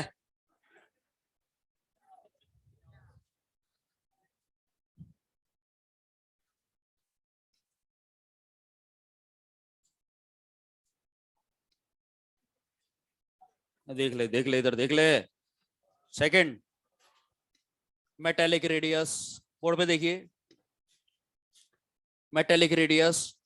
इस बार चलो आप ही बताओ यार, ये जो कोवलेंट रेडियस है तो नॉन मेटल के बीच में था। अरे बताओ, ये मेटेलिक रेडियस किस में होगा? अरे मेटल मेटल के बीच में, मेटल के बीच में होगा इन metallic crystal lattice network. Solid state में ये मेटेलिक क्रिस्टल लैटिस जो है वो देखने को मिलेगा। उसमें जो एडजेसेंटली प्लेस्ड मेटल एटम्स रहेंगे उसके बीच में ये बॉन्ड देखने को मिलेगा। ये नेटवर्क आपको यहाँ पे मैं जो शो कर रहा हूँ इसको बना लेना है आपको, ठीक है। इसमें जितने भी ये एटम्स में बना रहा हूँ यहाँ पे, ये सब मेटेलिक एटम्स हैं। सेम एटम भी हो सकता है, डिफरेंट भी हो सकता है। एक ही मेटल का रहेगा तो सेम एटम रहेंगे, एलॉय रहेगा तो उसमें एलॉय में तो मिक्सचर रहता है मेटल्स का। यहाँ पे जो मेटल हैं उसको एनर्जी जैसे ही मिल जाएगा तो मेटल की टेंडेंसी होती है अपना इलेक्ट्रॉन जो है वो रिलीज कर देता है। और रिलीज करने के बाद में, लिखना बंद करिए पहले समझिए इसको। देखिए, मेटल को मिली एनर्जी, उसने छोड़ दिया इलेक्ट्रॉन, और जैसे इलेक्ट्रॉन छोड़ा तो ये कन्वर्ट हो गया कैटायन में। अब बता भैया, same charge attract each other या रिपेल ईच अदर? लेकिन फिर भी ये जुड़े हुए हैं, ये फिर भी जुड़े हुए हैं। इसका कारण देखिए, सामने देखिए, सामने देखिए, ये फिर भी जुड़े हुए हैं। सेम चार्ज होने के बावजूद भी बेटा ये जुड़े हुए हैं। इसका कारण देखिए आप, जो इलेक्ट्रॉन इसने छोड़ा है ना, वो इलेक्ट्रॉन, ये जो आपको बीच में वॉइड गैप जो नजर आ रहा है, इसमें जाकर के फिट हो गया है ये इलेक्ट्रॉन। और इस इलेक्ट्रॉन की वजह से एक फील्ड जनरेट हो गया है बीच में, जो एटम को जोड़ के रखने का काम करता है इस तरह से। अब क्या होगा अगर मैं इस नेगेटिव लेयर को हटा दूं, इस नेगेटिव लेयर को साफ कर दूं, तो ये दोनों पॉजिटिव टकरा के बाहर हो जाएंगे, दोनों का बॉन्ड टूट जाएगा। लेकिन इन दोनों में बॉन्ड बना रहा। इसका कारण है कि बीच में जो आपको ब्लू लाइंस जो दिख रही हैं, ये नेगेटिव फील्ड है। इलेक्ट्रॉन्स की वजह से ये नेगेटिव फील्ड जनरेट हो जाता है, और इसी कारण से दोनों कैटायन जुड़े हुए रह जाते हैं। अगेन तरीका वही है, रेडियस का कैलकुलेशन करने का तरीका डिफरेंट नहीं है। एडजेसेंटली प्लेस्ड एटम का डिस्टेंस दिया जाएगा डी। इस बार पहले हाइड्रोजन से हाइड्रोजन था, इस बार मेटल से मेटल, और उसको डिवाइड बाय 2 कर देना, तो यहाँ पे जो रेडियस निकल के आएगा वो आर मेटेलिक होगा। लेकिन दोनों को देख करके बताओ कि यहाँ पे अभी जस्ट पहले जो हमने सीखा कोवलेंट, उसमें तो ओवरलैपिंग हो रहा था, यहाँ पे ओवरलैपिंग हो रहा है क्या यार? तो ज्यादा कौन सा होगा, कोवलेंट या मेटेलिक? मेटेलिक ज्यादा होगा ना यार। अरे जिसमें ओवरलैपिंग हो गया तो डिस्टेंस कम हो गया, और डिस्टेंस कम हो गया तो d/2 करने में भी तो डेटा भी तो कम आएगा ना यार। तो इसलिए फाइनली हम ये लिख सकते हैं कि जो आर मेटेलिक होता है is always greater than R covalent. ध्यान रखना, इसका एक क्वेश्चन कराऊंगा बढ़िया वाला मैं, R metallic is always greater than R covalent. Third जो है वो है आर वंडरवॉल। एक साथ नोट करना, पहले आप सीख लीजिए आर वंडरवॉल। ये फाइनल जो है रेडियस के अंदर का आखिरी थ्योरेटिकल पॉइंट है, इसके बाद सीधे क्वेश्चंस लगाएंगे हम। आर वंडरवॉल, वंडरवॉल अप्लाई किस किस में होता है? पहला, for inert gases. Inert gases का जैसे ही नाम आ जाए तो आपके मन में सीधे रेडियस वंडरवॉल आ जाना चाहिए, और वो भी स्टेट सॉलिड।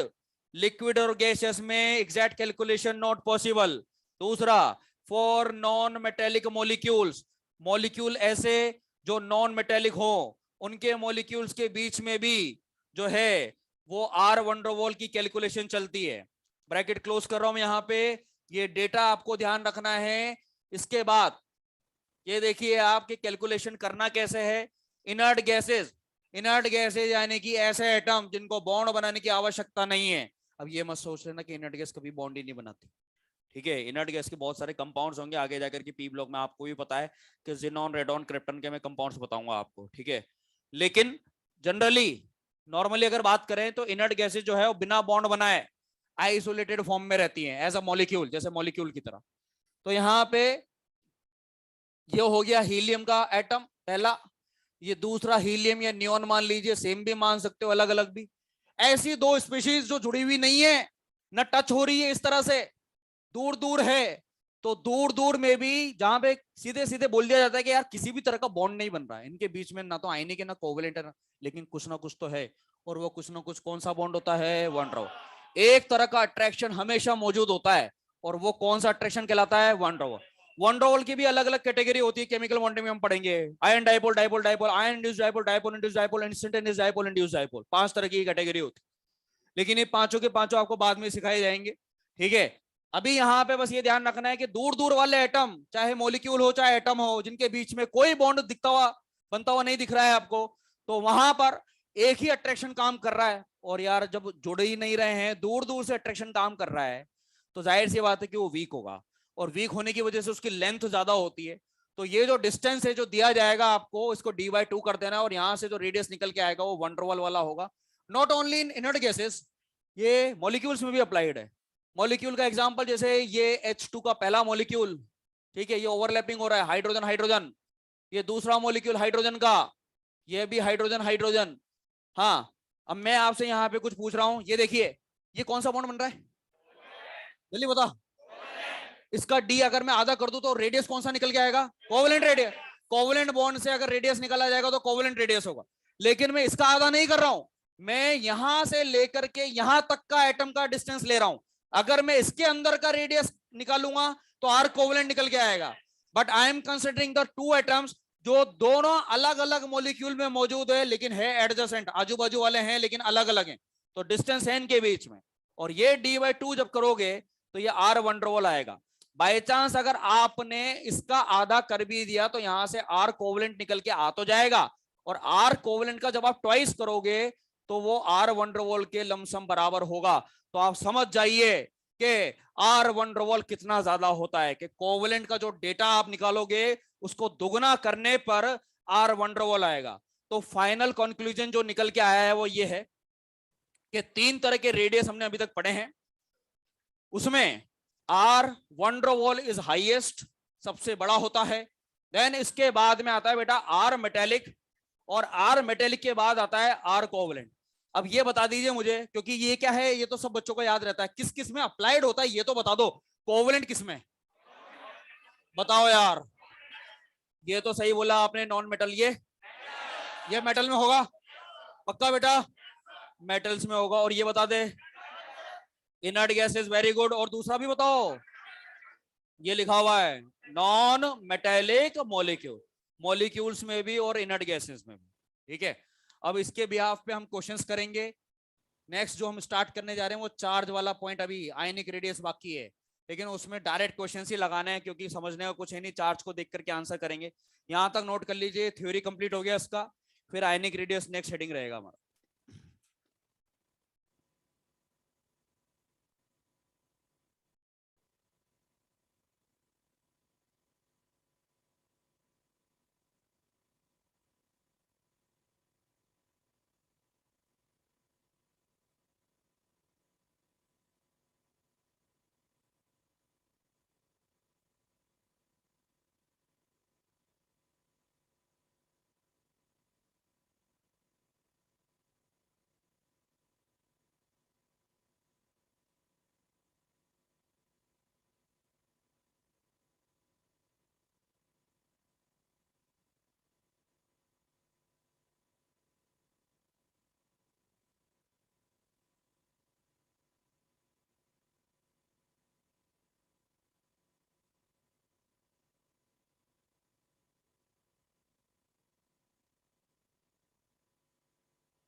फाइनली सब बच्चे लिख रहे हैं।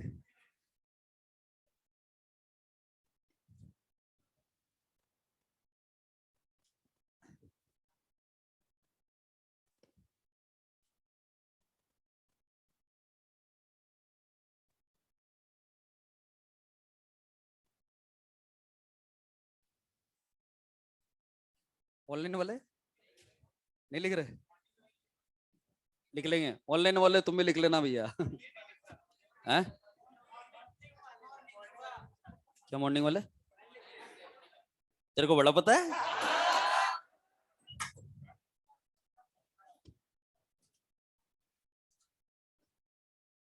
लिखो यार जल्दी, इसको फिनिश करिए।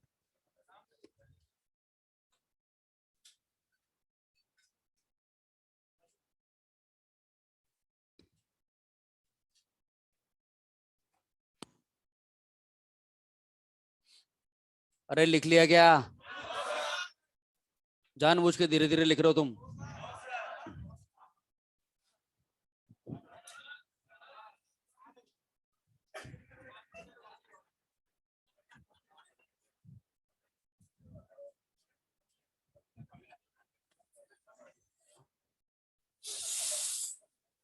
बस बस, पागल मत हो जाया कर।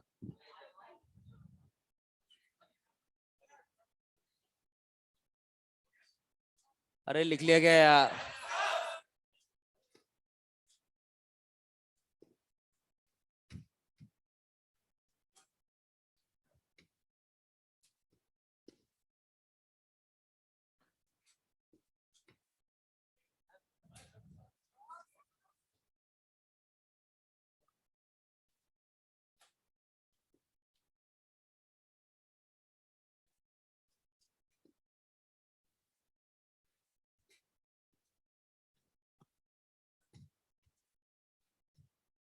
हाँ भाई, स्टार्ट कर रहे हैं। देखिए सामने देखिए, जो पॉइंट अभी हमने थोड़ी देर पहले ही लेक्चर की स्टार्टिंग में बोला था, प्लस बढ़ता है तो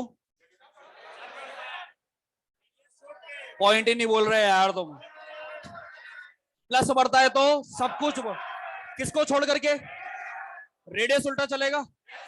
तो ये पॉइंट लिख लेते हैं, प्लस बढ़ेगा तो मैं जेड इफेक्टिव बढ़ाऊंगा। अब पूरा नहीं लिखेंगे क्योंकि आईपी ईए और ईएन का तो कोई रोल नहीं है, लेकिन जेड इफेक्टिव से हम रिलेट करेंगे। प्लस बढ़ेगा तो जेड इफेक्टिव बढ़ेगा, लेकिन रेडियस कम हो जाएगा। और माइनस बढ़ाओगे तो रेडियस आपको बढ़ाना है। लेकिन ये जो चार्ज वाले जो पॉइंट्स होते हैं, चार्ज वाले जो पॉइंट्स होते हैं, ये सेम एटम्स के लिए अप्लाई होता है और आइसो इलेक्ट्रॉनिक के लिए अप्लाई होता है। बस यार प्लीज, आइसो इलेक्ट्रॉनिक और सेम एटम्स के लिए ये अप्लाई होता है। देखिए यहाँ पे अब हम क्वेश्चंस कर रहे हैं चार्ज को लेकर के, लेकिन ये ना सोचें कि जेड इफेक्टिव और रेडियस ठीक उल्टा ही चलेगा, एकदम रिवर्स नहीं होता। देखिए जेड इफेक्टिव और रेडियस में कहां पे छोटा सा चेंज आपको करना है वो मैं बताने जा रहा हूं। स्टार्ट कर रहा हूं मैं, पहले तो सेम एटम से आंसर करना। हाईएस्ट रेडियस बताना है आपको, O+2, O+ oxygen, oxygen minus, -2। बता सबसे बड़ा रेडियस। अरे बाद में लिखना, इधर देख। हाँ, सबसे बड़ा रेडियस बता। -2 का माइनस ज्यादा तो रेडियस ज्यादा। ये आ गया रेडियस का ऑर्डर। यहाँ पे हम रेडियस का ऑर्डर लगा रहे हैं। देखिए n-3 -2 -1 न्यूट्रल, इसमें सबसे ज्यादा रेडियस माइनस वाले का रहेगा। सेम एटम्स में कोई इशू नहीं है यहाँ पे। अब देखिए आप, नेक्स्ट ये दिया हुआ है नियॉन, F-O-2 N-3।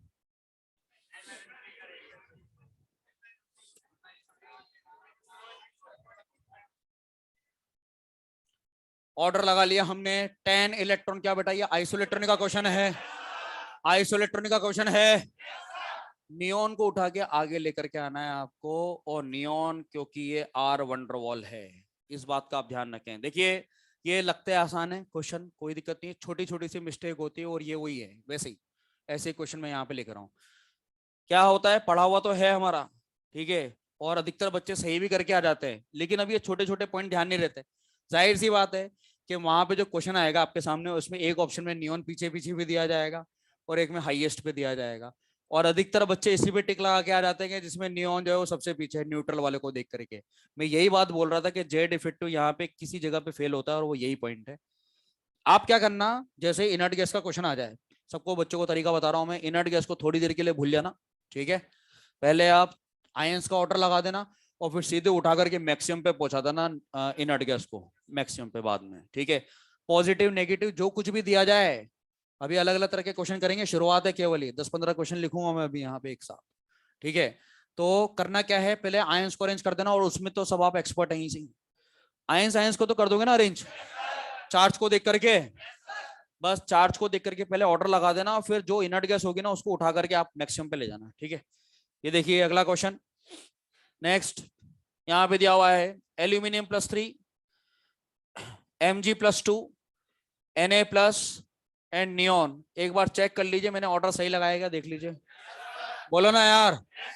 ये तो वैसे भी सही आ गया, नियोन वैसे भी मैक्सिमम पे आता है, न्यूट्रल होने की वजह से भी आगे आएगा, प्लस वाला को तो वैसे भी कम रहता है, 10 इलेक्ट्रॉन वाला। अब देखिए आप नेक्स्ट सामने देखिए, लिखना बाद में, देखिए एल्यूमिनियम +3 है, Mg+2 है, Na+ है, नियोन है, F- है, O-2 है, N-3 है, 10 इलेक्ट्रॉन का क्वेश्चन।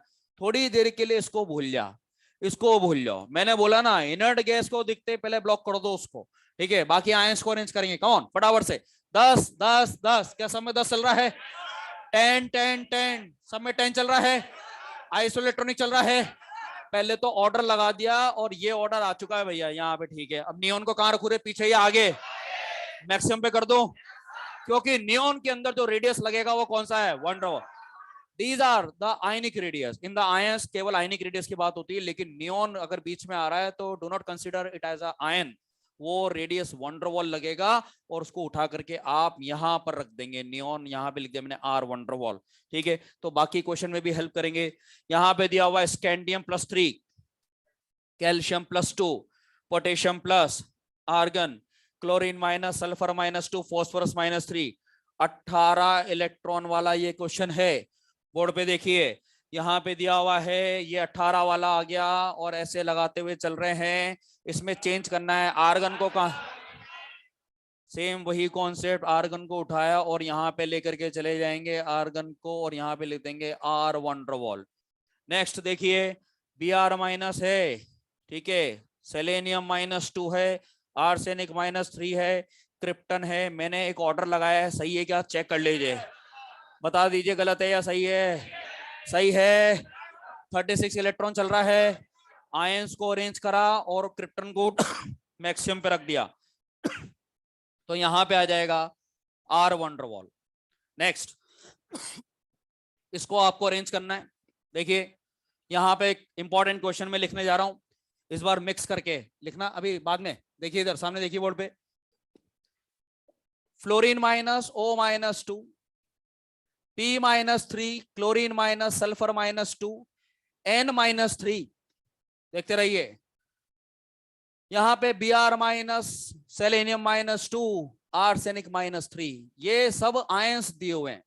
अब हमको इन सब को अरेंज करना है, ठीक है। ये मिक्स आयंस हैं, ये सब मिक्स वाले हैं, उसमें कुछ 10 वाले भी नजर आ रहे हैं मुझे, कुछ 18 वाले भी आ रहे हैं, और कुछ 36 वाले भी आ रहे हैं। तो पहले तो आप इनको अरेंज करने की जगह एक लॉजिकल बात बताओ मुझे, 10 में, 18 में और 36 में ज्यादा जगह किसको चाहिए, 36 को चाहिए, तो 36 वाले का रेडियस जो है वो ज्यादा आएगा, ये 36 वाले को ज्यादा, फिर 18 वाले, फिर 10 वाले। अब ऐसे ऐसे अरेंज करना है आपको। पहले आप 10 वाले सेट को सेलेक्ट करेंगे, ये रहा 10 वाला, ये रहा, और कहां गया, ये रहा, इन तीनों को आपको अरेंज करना है। ओके, जो अंडरलाइन करा हुआ है मैंने, उन तीनों को आप अरेंज करके बताएं मुझे कि इन तीनों में सबसे छोटा कौन है, छोटा छोटा, पक्का F- रहेगा, ठीक है। तो ये रहा F-, फिर O-2, N-3, ठीक है भैया, 10 वाले खत्म हो गए। हाँ, अब 18 वाले अरेंज करो, ये रहा 18, ये रहा 18, और ये रहा 18, 18 वाले को अरेंज करो, ऑर्डर में हेल्प करिए। इन तीनों में सबसे छोटा, फिर सल्फर, फॉस्फोरस, ये खत्म हो गया। फिर इसके बाद में 36 वाले, आगे के तीनों, Br-, सेलेनियम -2, आर्सेनिक -3, ये ऑर्डर बन चुका है, जिसमें 36 वाले, फिर 18 वाले, फिर 10 वाले। ठीक है, इनको मैंने अरेंज कर दिया है। दोबारा से बात सुनिए आप ध्यान से, जो जो यहाँ पे बातें बोली गई हैं उसको मैं रिपीट कर रहा हूँ। सेम एटम्स में तो कोई प्रॉब्लम नहीं है, चार्ट को देख करके आंसर कर देना। आयंस को जब आप अरेंज करेंगे तो नॉर्मली आयंस को अरेंज करने के बाद में जो इनर्ट गैस रहती है उसको उठा करके आप मैक्सिमम पे ले जाएंगे। First of all block the inert gases, inert gas को आप हटा करके नॉर्मल ऑर्डर लगाएं, फिर इनर्ट गैस को आगे ले जाएं। बच्चे हर साल गलती करते हैं, सिखाने के बावजूद भी मिस्टेक होती है, इसलिए मैं ये बात बार बार दोहरा रहा हूं। आपको लगेगा यार सिंपल सा ही तो पॉइंट है सर, बार बार क्यों बोल रहे हैं इसको। यार ये मिस्टेक करते हैं बच्चे, मेजर माइनर में देखने को मिलता है। ऑप्शन दे दिए जाते हैं, सामने आंसर रहता है, फिर भी गलत टिक लगा के आ जाते हैं, इसलिए मिस्टेक की वजह से आंसर कट हो जाते हैं। और ध्यान रखना, एक एक क्वेश्चन गलत होता है तो हजारों में रैंक गिरती है भैया, ठीक है। तो बी केयरफुल, इनर्ट गैस को आगे ले जाना है। और ये मिक्स वाला 10 वाला 18 वाला 36 वाला, जब बहुत सारे आयंस दिए जाएं तो आप उन आयंस के नीचे इलेक्ट्रॉन्स को मार्क करके सेट बना लें। 10 वाले को अलग कर लें, 18 वाले को, 36 वाले को। वन मोर क्वेश्चन, इधर देखिए, lithium and iodine outer outer configuration जरा बता दो मुझे एक बार, लास्ट देखिए इधर। हाँ, लिथियम का कॉन्फ़िगरेशन 2s1 5p5, सही लिखाई गया मैंने। पांचवें पीरियड का दूसरे, ये दूसरे पीरियड का है। कितने शेल दिख रहे हैं इसमें? रेडियस बड़ा, लिथियम का रेडियस बड़ा है, ठीक है, लिथियम का रेडियस बड़ा है। यहाँ पे शेल देखना ही नहीं है आपको। पहली बात, ये एक ग्रुप के तो है नहीं, एक पीरियोडिक टेबल में उधर बैठा हुआ है इस ब्लॉक में, और एक आयोडीन यहाँ पड़ा हुआ है हेलोजन में, ठीक है। ब्लॉक अलग अलग, ग्रुप अलग अलग, पीरियड अलग अलग, सब कुछ अलग अलग, लेकिन एक है मेटल और एक है non metal. R metallic, R covalent. R metallic और आर कोवलेंट में बड़ा कौन होता है? समझ में आ गई बात आपको? मैंने कोई शेल की बात नहीं करी, किसी की बात नहीं करी। आपको लगेगा ये एक्सेप्शन है, but this is not the exception, this is the different category. Category अलग अलग है, एक मेटल है एक नॉन मेटल है। मेटल के अंदर आर मेटेलिक लगता है और उसमें आर कोवलेंट लगता है। और अभी थोड़ी देर पहले हमने लिखा था आर मेटेलिक और आर कोवलेंट में आर मेटेलिक ज्यादा। फिर आपके मन में आएगा सर ऐसा और जगह भी होता है क्या? बिल्कुल होता ही होगा।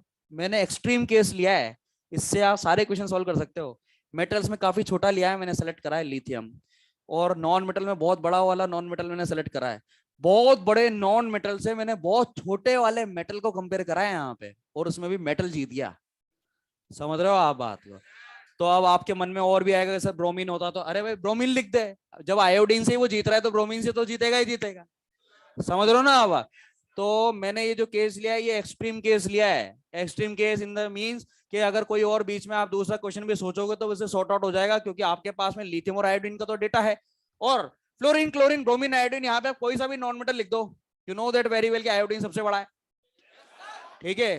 तो मेटल और नॉन मेटल आ जाए तो उसमें आर मेटेलिक और आर कोवलेंट है, तो आर मेटेलिक जो है वो विनर है, यहाँ पे क्लियर है। हालांकि बहुत ज्यादा जो है इतना डेटाबेस बातें नहीं आती है, लेकिन मैंने ये एक एक्सेप्शन अभी आपको लिखा है यहाँ पे। वन मोर क्वेश्चन देखिए, हाईलाइट करके इसको लिखेंगे। ये रहा, यहाँ पे लिख रहा हूं मैं, लास्ट में इन दोनों क्वेश्चंस को लिखेंगे सारे क्वेश्चंस करने के बाद। बोर्ड पे देखिए, कॉमन क्वेश्चन है वैसे तो, F minus Cl minus Br minus I minus. F minus में टोटल इलेक्ट्रॉन बताओ जल्दी से कितने?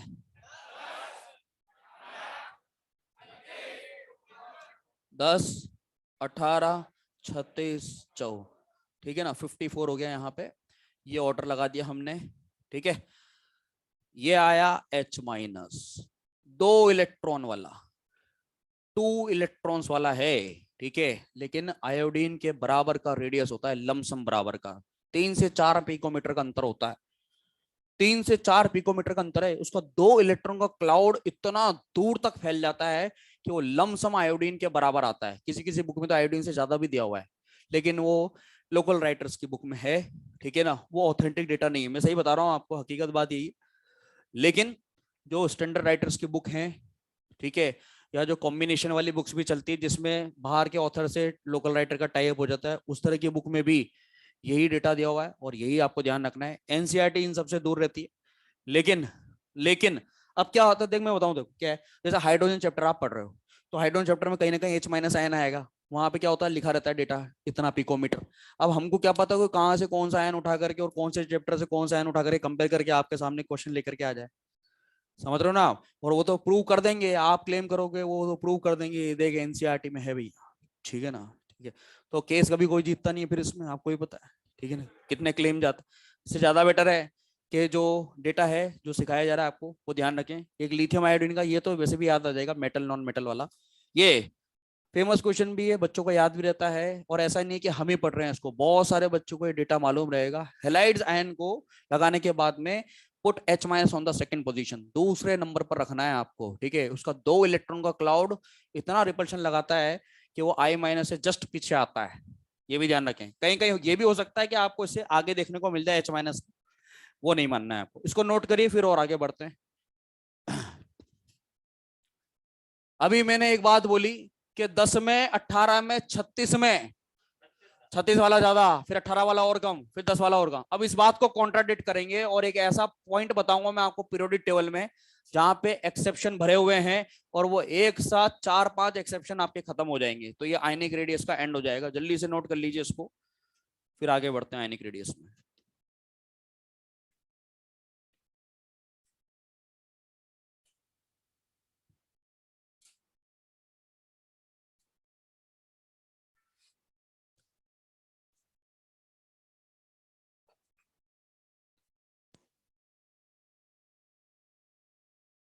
कुछ ही दिनों में जो है वो रेगुलर क्लास जो है स्टार्ट हो जाएगा। जैसे पीयूष सर का आपका खत्म होने वाला है क्या, पीयूष सर का?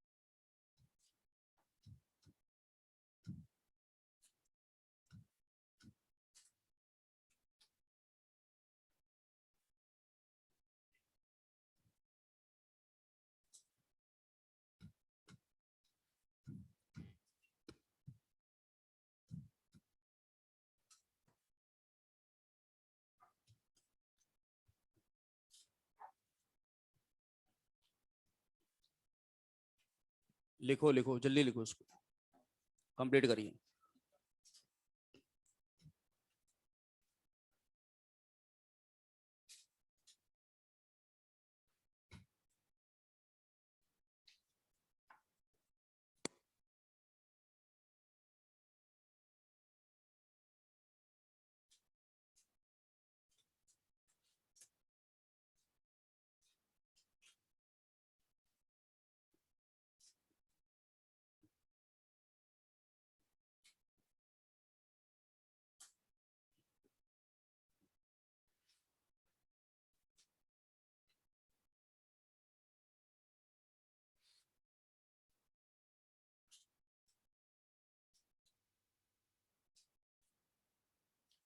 लिखो खंडा।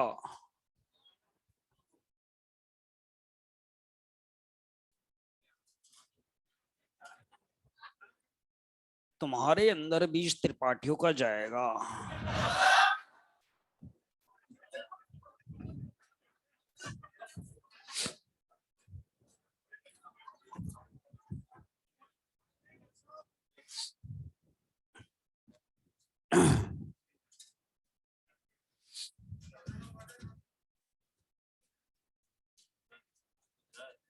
हाँ बेटा, हाँ लिखे ना।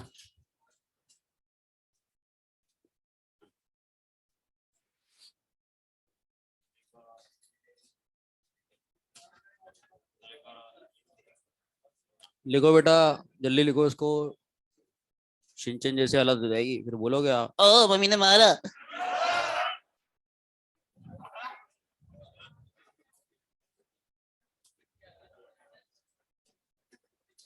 भाई क्या, दोनों बातें इसलिए बोली है कि किसी ने मिर्जापुर देखा होगा कि कोई कोई अभी भी सिंचन ही देखता है।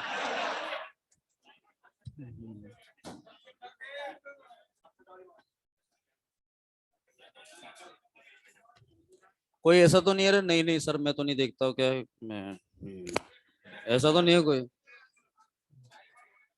आज आज के टाइम में कोई ऐसा तो नहीं सोचता ओ माय गॉड गाली है, मैं तो नहीं देखूंगा। ऐसा है क्या कोई? स्वीटी बाई टाइप का कोई है क्या ऐसा है? अरे लिख लिया गया यार, ये दूसरा स्टार्ट कर रहे हैं जल्दी।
लिख लिया तूने? लिख लिया?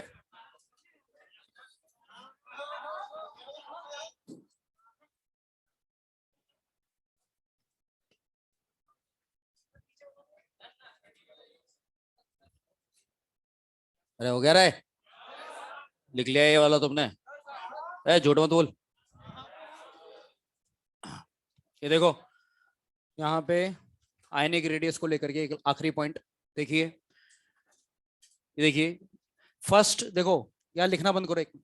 एस ब्लॉक में है ना बेटा, पहले क्या करना, आप आयंस लिख देना। फर्स्ट ए को लेकर के lithium plus sodium, potassium, rubidium और सीजियम। लास्ट वाला नहीं लिखना, ठीक है। इसी तरह से beryllium plus 2, magnesium, calcium, strontium, barium. ये आयंस जब आपने लिखे, जरा इसमें एक बार इलेक्ट्रॉन्स की संख्या चेक करिए आप। लिथियम में 2 है, इसमें 10 है, और ये दोनों डायगोनल वाले एलिमेंट्स हैं। पेज नंबर 11-12 मैंने पढ़ने के लिए बोला था, उसमें डायगोनल रिलेशनशिप को लेकर के एक पॉइंट भी है। बाद में पढ़ लेना, कोई दिक्कत नहीं है, थ्योरेटिकल पॉइंट है। लेकिन एनसीईआरटी में 2 अलग अलग जगह पे लिखी हुई बात सुन लीजिए पहले आप। एक पैराग्राफ में कहीं ना कहीं लिखा हुआ है lithium plus and magnesium plus 2 है ऑलमोस्ट सिमिलर रेडियस, एक तो लिखा हुआ है। और किसी एक जगह पर डेटा के साथ में लिथियम प्लस और मैग्नीशियम प्लस 2 का अलग अलग डेटा दिया हुआ है, और उसमें एग्जैक्टली पता लग भी जाता है कि ऑलमोस्ट सिमिलर तो ठीक है, लेकिन वाकई में बड़ा कौन है। और बड़ा जो है वो लिथियम आता है, 2 इलेक्ट्रॉन वाला 10 वालों से ज्यादा, 10 में और 18 में 10 वाला ज्यादा, 18 में 36 में 18 वाला ज्यादा, 36 में 54 में 36 वाला ज्यादा। ये ही वो जगह है पीरियोडिक टेबल में, इसके अलावा कहीं और कोई एक्सेप्शन नहीं है। जो आपको बातें बोली गई थी वो एकदम फुल प्रूफ सही है। लेकिन in the S block if we make 4 diagonals, तो तिरछी निगाह से देखना, और जो ऊपर ऊपर वाला है उसको ज्यादा बताना है आपको, ऐसे ऐसे करके, ठीक है। तो फर्स्ट ए पे +1+1 लगा देना, सेकंड ए पे +2+2 लगा देना, और जैसे आप एक डायगोनल बनाओगे तो उसके पैरेलल में 4 डायगोनल बना देना, और 4 बड़े बड़े एक्सेप्शन एक साथ खत्म हो जाएंगे। It is mentioned in the NCERT. ये एनसीईआरटी का डेटा नहीं है, लेकिन ऑथेंटिक है, सब बुक्स में मिल जाता है। ये एक फेमस क्वेश्चन बन चुका है, ठीक है। सोडियम और ये कैल्शियम वाला तो आजकल आने भी लग गया मेजर माइनर में। लास्ट ईयर हमने भी बहुत बार इसको रिपीट करवाया था, यहाँ पे टेस्ट में दिया था। पोटेशियम प्लस स्ट्रोंशियम प्लस 2 में नेशनल लेवल की जो बुक्स है, प्रैक्टिस बुक्स, उसमें क्वेश्चन बैंक्स में क्वेश्चन देखने को मिलता है। आयनिक रेडियस में अगर कोई एक्सेप्शन है तो एक तो वो ये है जिसमें H- को सेकंड पोजीशन पे रखना है, ये तो याद रह जाएगा ना तुम्हें। दूसरा ये 4 एक्सेप्शंस एक साथ खत्म, जिसमें से ऊपर वाला तो बहुत ही फेमस, सब बच्चों को याद भी रहता है। लेकिन एक के साथ साथ अगर आप 4 पैरेलल में डायगोनल बना दोगे तो 4 एक्सेप्शन एक साथ खत्म हो जाएंगे, जिसमें पैटर्न भी बन गया पूरा एक जैसा। क्योंकि एक बनाओगे तो ऑटोमेटिकली वो 4 याद आ जाएंगे आपको, तो कुछ अलग से आपको ध्यान रखने की आवश्यकता नहीं है। और ये ऊपर वाला फेमस है, ठीक है। तो ये 4 और ये 5 एक्सेप्शन एक साथ खत्म हो गए। ध्यान कैसे रखना है, फर्स्ट स्टेप पे +1 लगाना, सेकंड स्टेप पे +2 लगाना, 1 2 3 4 4 डायगोनल बना देना, और उसमें ऊपर वाले को ज्यादा बताना है। ये साइन देखो, ऑलमोस्ट इक्वल का भी साइन बना रहेगा। Greater than equal to, greater than equal to, greater than equal to का इसलिए बनाया है क्योंकि लैंग्वेज में तो बच्चे यही पढ़ते हैं, ऑलमोस्ट सिमिलर, ऑलमोस्ट सिमिलर। लेकिन अगर ऑलमोस्ट सिमिलर का क्वेश्चन आ रहा होता ना, तो हजारों बच्चों का ये क्वेश्चन गलत नहीं होता। एल्यूमिनियम गैलियम में शुरुआत से ऑलमोस्ट सिमिलर बोलते हैं, टीचर लोग भी बच्चे भी ये पढ़ते हैं, एल्यूमिनियम गैलियम है almost similar radius, transition contraction लगता है। लेकिन ये है 143 पिकोमीटर और ये 135 picometer. It is given in the boron family paragraph, उसमें लिखा हुआ है। और ये आया हुआ क्वेश्चन है 16-17 में, मेडिकल में आया हुआ क्वेश्चन है। एल्यूमिनियम गैलियम में एक्चुअल में जो बड़ा है वो एल्यूमिनियम होता है। एग्जैक्ट डेटा पे क्वेश्चन आ जाता है तो फिर हमको तो पढ़ना ही पड़ेगा वो, ठीक है। तो इस तरह से हम ये नहीं कर सकते कि ऑलमोस्ट सिमिलर लिख करके हम आगे बढ़ जाएं। एग्जैक्ट डेटा याद रखना ही है, और याद करना है भी आसान। पैटर्न ही जब एक जैसा चल रहा है कि ऊपर वाले को ज्यादा बताना है, तो कम इलेक्ट्रॉन वाले विनर रहेंगे यहाँ पे ज्यादा इलेक्ट्रॉन वालों से। याद रखने का तरीका, 4 डायगोनल को एक साथ पैरेलल में बना दीजिए, हाईलाइट करके लिखेंगे इसको एस ब्लॉक।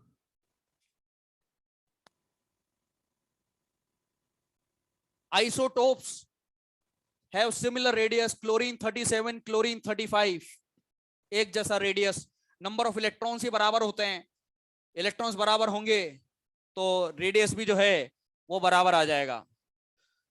हाइड्रोजन 1, 2 और 3 डिफरेंट मास वाला, हाइड्रोजन, ड्यूटेरियम एंड ट्रीटियम जो है सिमिलर रेडियस, तो मार्क करके पॉइंट को लिखे, isotopes have same radius, same radius.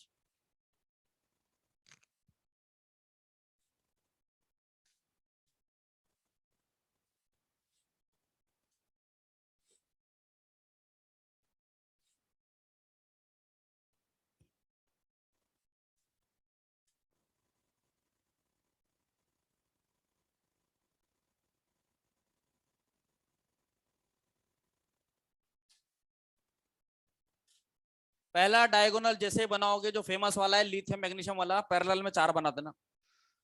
अपने यहाँ 4 एक्सेप्शन एक साथ खत्म। इलेक्ट्रॉन की संख्या लिखो नहीं लिखो वो तो वैसे ही क्लियर है, ठीक है।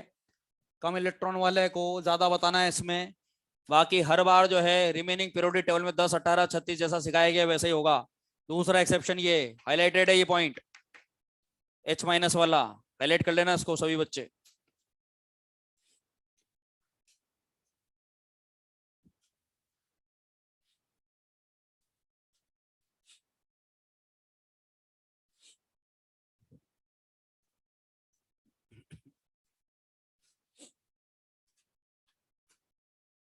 अब ये आपको हर टर्न पे पिछले 2 लेक्चर का पढ़ के आना रहेगा भैया, ये बात सभी बच्चे ध्यान रखें, क्योंकि कनेक्ट करने में प्रॉब्लम आती है। और आप भी जानते हो कि आगे आने वाले टॉपिक फिर सब इसी पर बेस्ड होते हैं। कहीं ना कहीं रेडियस से कोई रिलेट करेंगे या जेड फिट से रिलेट करेंगे, आईपी, ईए और ईएन आएगा। तो इसलिए हर टॉपिक को आप अच्छे से रिवाइज करके आए, ठीक है। Variation in atomic radius, next heading है वेरिएशन इन एटॉमिक रेडियस।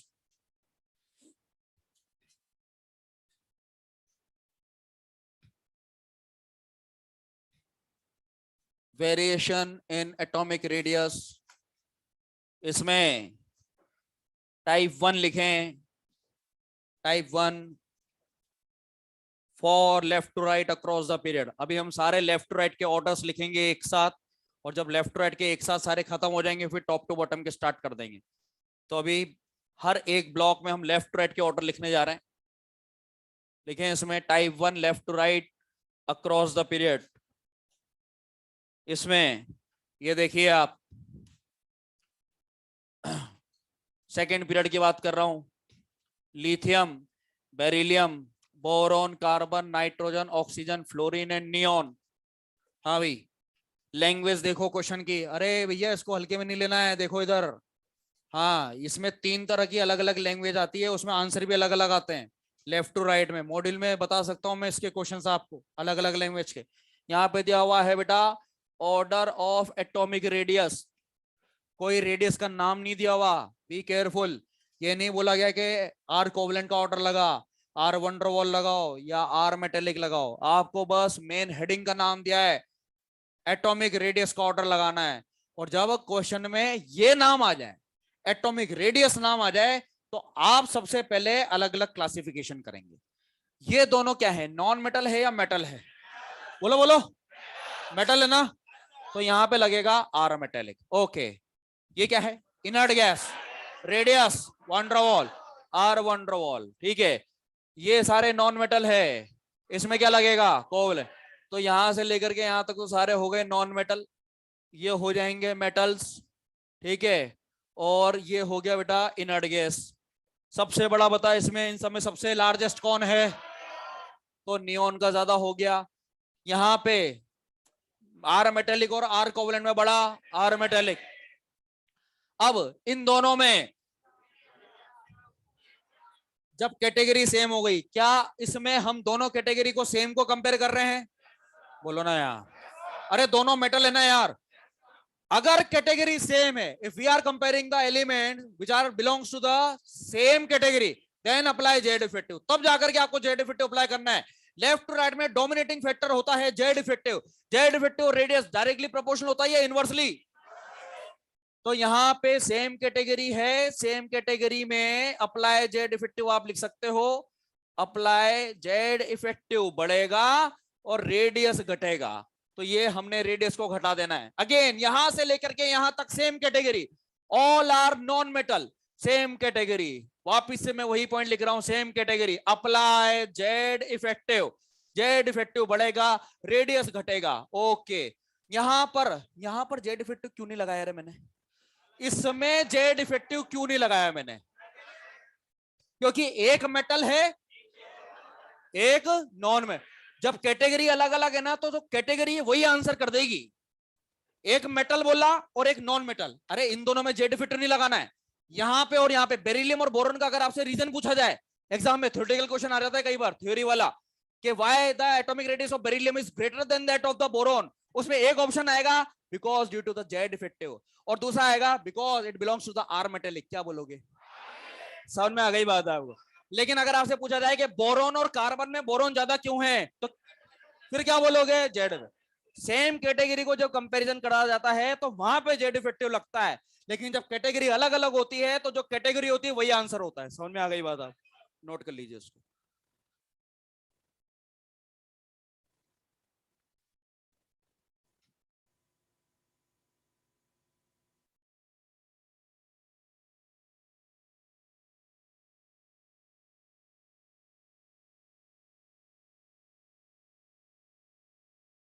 ये लिथियम बेरिलियम में लिथियम ज्यादा है, रीजन बताओ? बोलो बोलो बोलो। बोरॉन कार्बन में बोरॉन ज्यादा है। फ्लोरीन नियोन में नियोन, क्योंकि नियोन में कौन सा रेडियस है? R1 डॉट, कैटेगरी अलग है। ठीक है,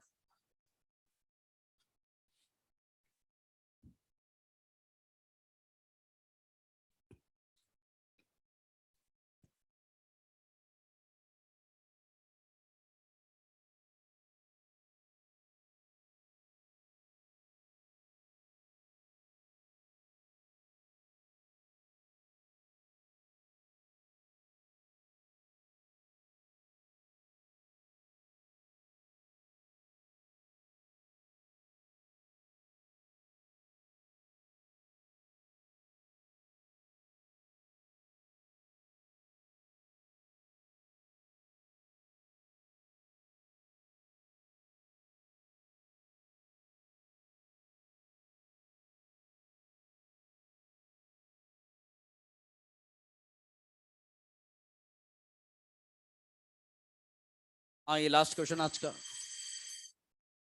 बताऊं क्या? देख ले, देख ले। ऑर्डर ऑफ, इसमें आपको लगाना है आर कोवलेंट। हो सकता है आर वंडरवल पूछें, हो सकता है आर मेटेलिक पूछें। अगर रेडियस का नाम दे दिया जाए, पहले वाले क्वेश्चन में केवल एटॉमिक रेडियस स्पेसिफाइड था, तो हमने कैटेगरी बनाई थी, ये अलग ये अलग ये अलग। लेकिन इस बार क्वेश्चन में ऑलरेडी गिवन है कि write the order of R covalent. ध्यान से देखिए, इंपॉर्टेंट पॉइंट चल रहा है। Write the order of R covalent, सभी एलिमेंट के लिए आर कोवलेंट का ऑर्डर लगाना है, यहां से लेकर के यहां तक। इस बार आपको एटॉमिक रेडियस का नहीं, आर कोवलेंट का ऑर्डर लगाना है। इट मींस वो ये एक्सपेक्ट कर रहे हैं आपसे कि आप शुरू से लेकर के एंड तक सभी को एक कैटेगरी मानो, शुरू से लेकर के एंड तक आप सबको नॉन मेटल मानो। फिर आप बोलोगे ऐसे कैसे मान ले? सामने वाला चाह रहा है तो मानना पड़ेगा आपको कि सभी के सभी नॉन मेटल है, तभी जाकर के आप पूरे के पूरे में आर कोवलेंट का ऑर्डर लगा पाएंगे। तो सब में अगर आप नॉन मेटल कंसीडर करोगे तो सब में आर कोवलेंट अप्लाई हो जाएगा। यानी कि फर्स्ट से लेकर के लास्ट तक कैटेगरी एक मान करके चलो, और अगर कैटेगरी सेम होती है तो लगता क्या है? Z effect. तो यहाँ पे all category same, all category is same, apply Z effective, बढ़ेगा रेडियस घटेगा, लगातार घटाते जाओ। हाँ, यहाँ पे मार्कर रुक जाएगा, आपका पेन रुक जाएगा थोड़ी देर के लिए, ठीक है ना। मन करेगा फ्लोरीन नियोन में, लेकिन आपको ज्यादा किसको बताना है, फ्लोरीन को ही बताना है। क्यों? क्योंकि इस केस में फ्लोरीन भी नॉन मेटल है, नियोन भी नॉन मेटल है, क्योंकि कैटेगरी जो है वो एक कर दी गई है। क्वेश्चन में अगर स्पेसिफाइड कर दिया जाएगा, एक क्वेश्चन पूछता हूं भी आपसे, देखना, हाँ बताना, फ्लोरीन और नियोन में एटॉमिक रेडियस ज्यादा किसका? बोलो बोलो बोलो। फ्लोरीन और नियोन में वंडरवॉल रेडियस ज्यादा किसका? फ्लोरीन का। नाम स्पेसिफाइड कर दिया मैंने, आप समझो ये आसान नहीं है इतना।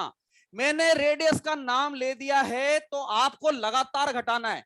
आर कोवेलेंट पूछे तो भी लगातार घटाना, आर वंडरवॉल पूछे तो भी लगातार घटाना है, आर मेटेलिक पूछे तो भी लगातार घटाना है। अब मैंने शब्दों के साथ खेला है, मैंने क्या बोला, आर वंडरवॉल का बता, और तुमने सीधे नियोन को सेलेक्ट कर लिया। अरे भैया नियोन नहीं है।